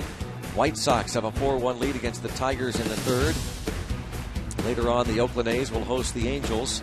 Twins at Royals. Strike on McCutchen. A couple of more ball games on the American League schedule tonight. The Rangers entertain the Indians. Rays at Baltimore. And the Mariners host the Yankees. Hotel struck out McCutchen the opening game of the series. McCutchen is 0 for 3 in this ball game. 1 for 4 yesterday, a home run.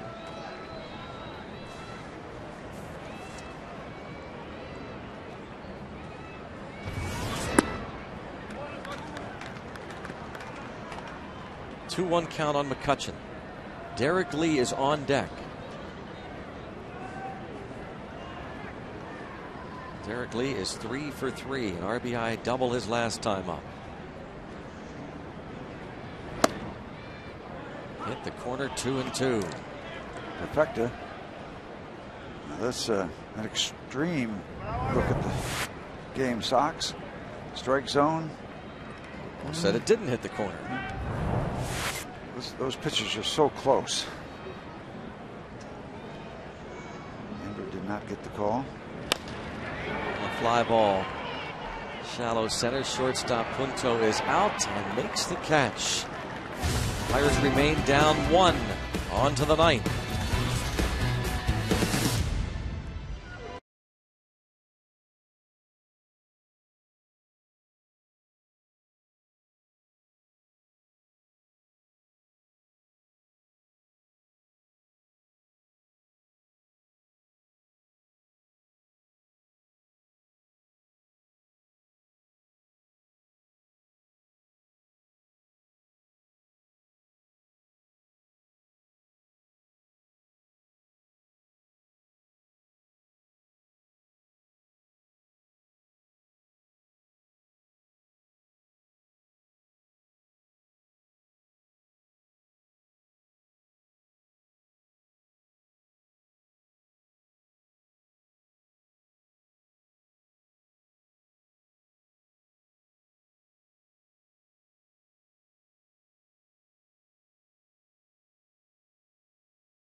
System, receiving the Pirates Community Commitment Program Award.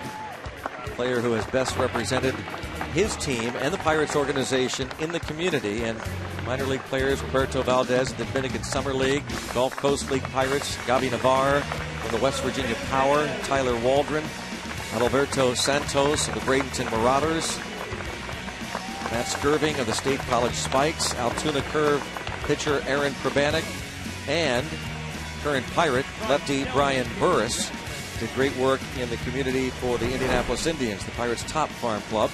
Jared Hughes was with Indianapolis most of this season, and he has been outstanding in his 4 games in the big leagues. 4 appearances, 4 innings, 1 hit given up. Must be pretty easy out there. Now tell us, Steve, come on, is it this easy? Yeah, sure. Got to be born in Connecticut, though. Southern California guy, born in Connecticut. You got to say it this way. Got out of there. SoCal. He got out of there. Went to SoCal. SoCal. Yeah. That sounds like an oil company.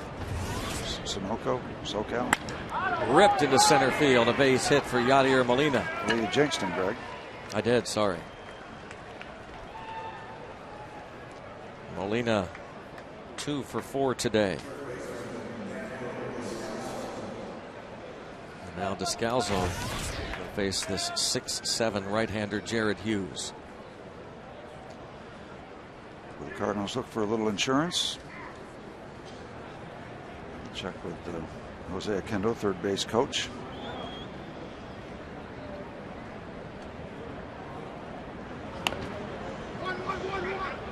Derek Lee will throw to first. Neil Walker covers. Now Corey Patterson will pinch hit. Perfectly done on the sacrifice bunt.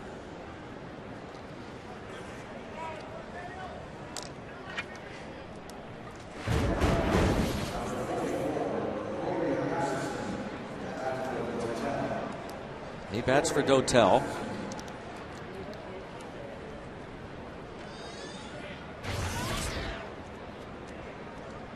Salas or Mott? It is Jason Mott loosening in the bullpen for St. Louis. Lee, Ludwig, and Darno due up for the Pirates in the bottom of the ninth. Hughes trying to keep it a one-run deficit.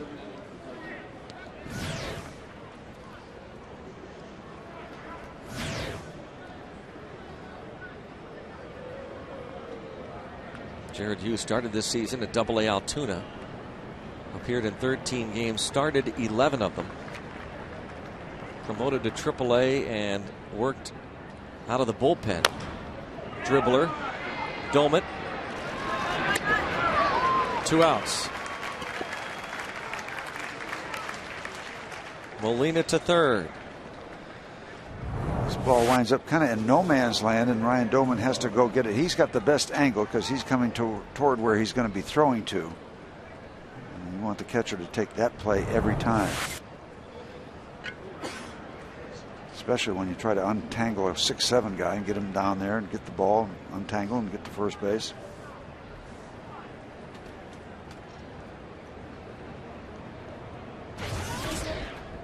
Nick Punto struck out in the 7th inning. His lone at bat takes strike 1. Let's see if Jared Hughes can keep the zeros going. Get a successful 5th Major League appearance. Nothing not to like so far about this big man.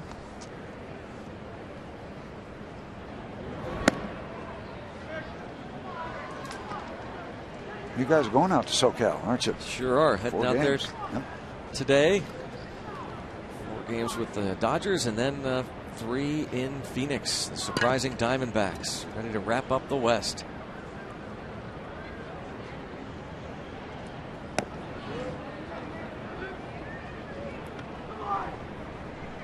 And then the last 3 home games of this year. Cincinnati, Friday, Saturday, Sunday. Fan Appreciation Day on Sunday. 23rd, 24th, and 25th.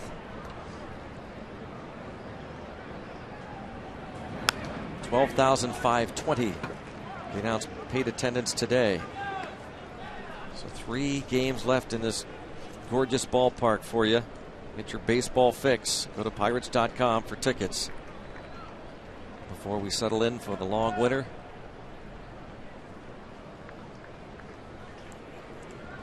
Return here in April against the Phillies.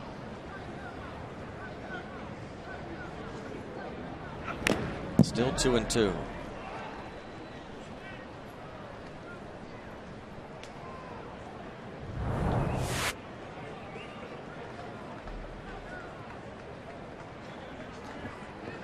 It's just a daily occurrence for Ryan Doman.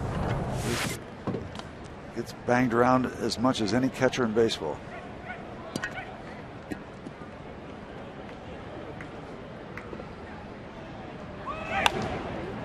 Popped up. And out of play. Did you get a chance to catch Scott Bonnet announcing the lineups? I did not. Oh, he did a great job. He had a little nickname or a little idea for each one of the Pirates. Ryan, tougher than the Marlboro Man. Doman. Derek walks softly and carry a big stick Lee. I mean, he had something for everybody. Great. He had a lot of fun doing it. He said it was tight time-wise, but he said he got it done. Got her done. Nice job, Bones.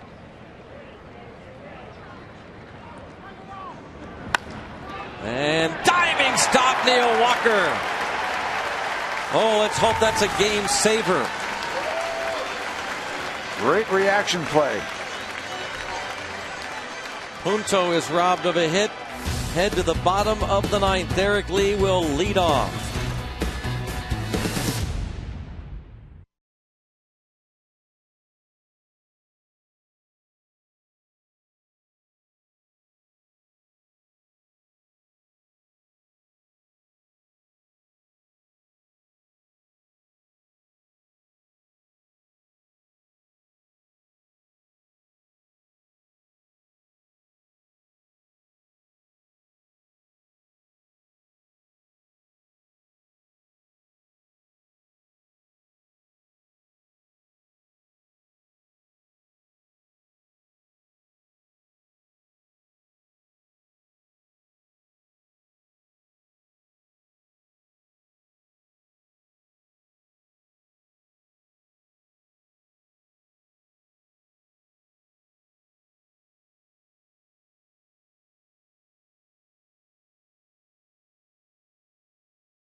Grabbing that line drive off the bat of Nick Punto to end the top of the ninth. Was he sure he had it before it got to the ground? Because he gets up and thinks about... Okay. Maybe wondered how many outs there were. Look to Sam Holbrook. Make sure Holbrook knew he caught the ball. Oh, yeah. See, he's got the gloves flat down. Yep. Do I need to throw it? Good stuff. Good camera work. Derek Lee's day has been a very productive one as he led off the second inning with a base hit off Edwin Jackson. Base hit to start the fourth inning off Jackson. And then he doubled with 2 outs in the sixth inning, scoring Alex Presley. Lee with his 14th Pirate RBI, and this is 16th Bucco game. Kind of a couple of soft serves, and then he hit a rocket off the boards. Mott, flamethrower.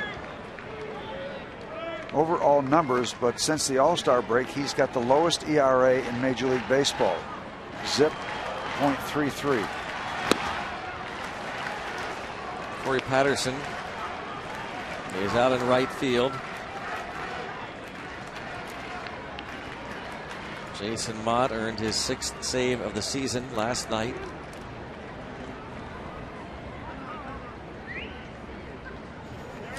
Oh, he needs 2 runs.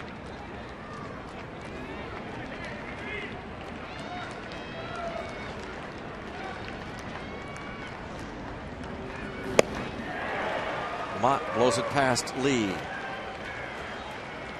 At 95 miles per hour. High fastball. Tough to get upstairs, keep the bat level, keep everything together when chasing high heat.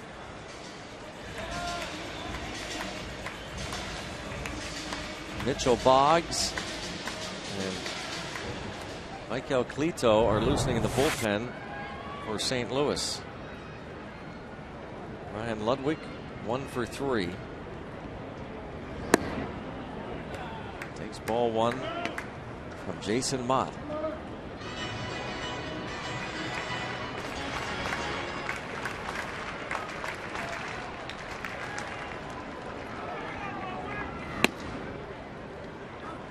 One and one.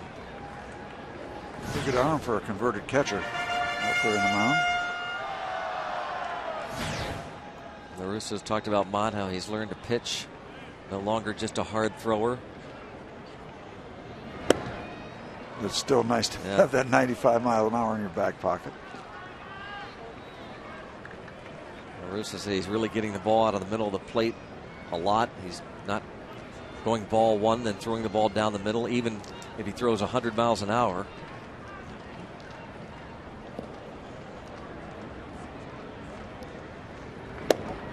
Takes care of Ludwig.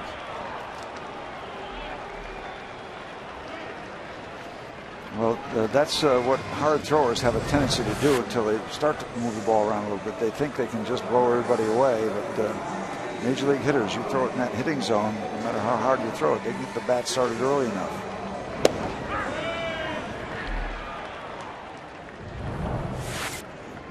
Tenth Pirate to strike out. Jason Jaramillo, that's for Chase Darno.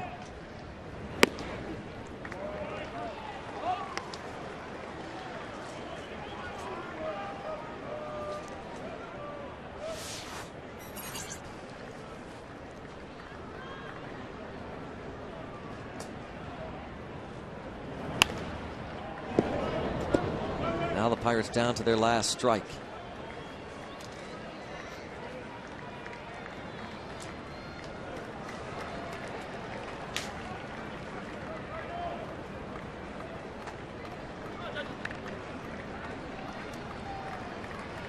To St. Louis.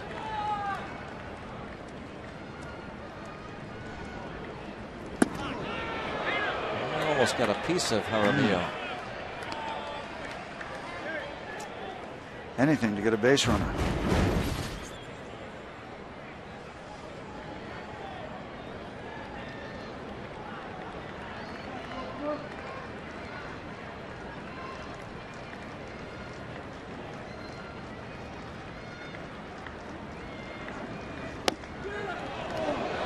Smith 2-2.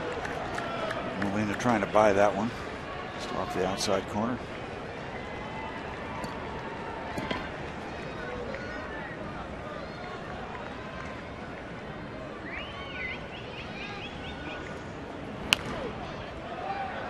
Jaramillo fouls off the pitch. 98 on the gun. I'm not trying to do too much pitching right now. It's just Powder River.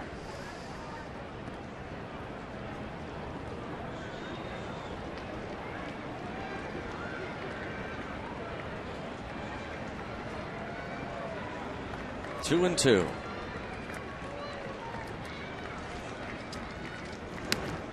Full count. Xavier Paul out on deck.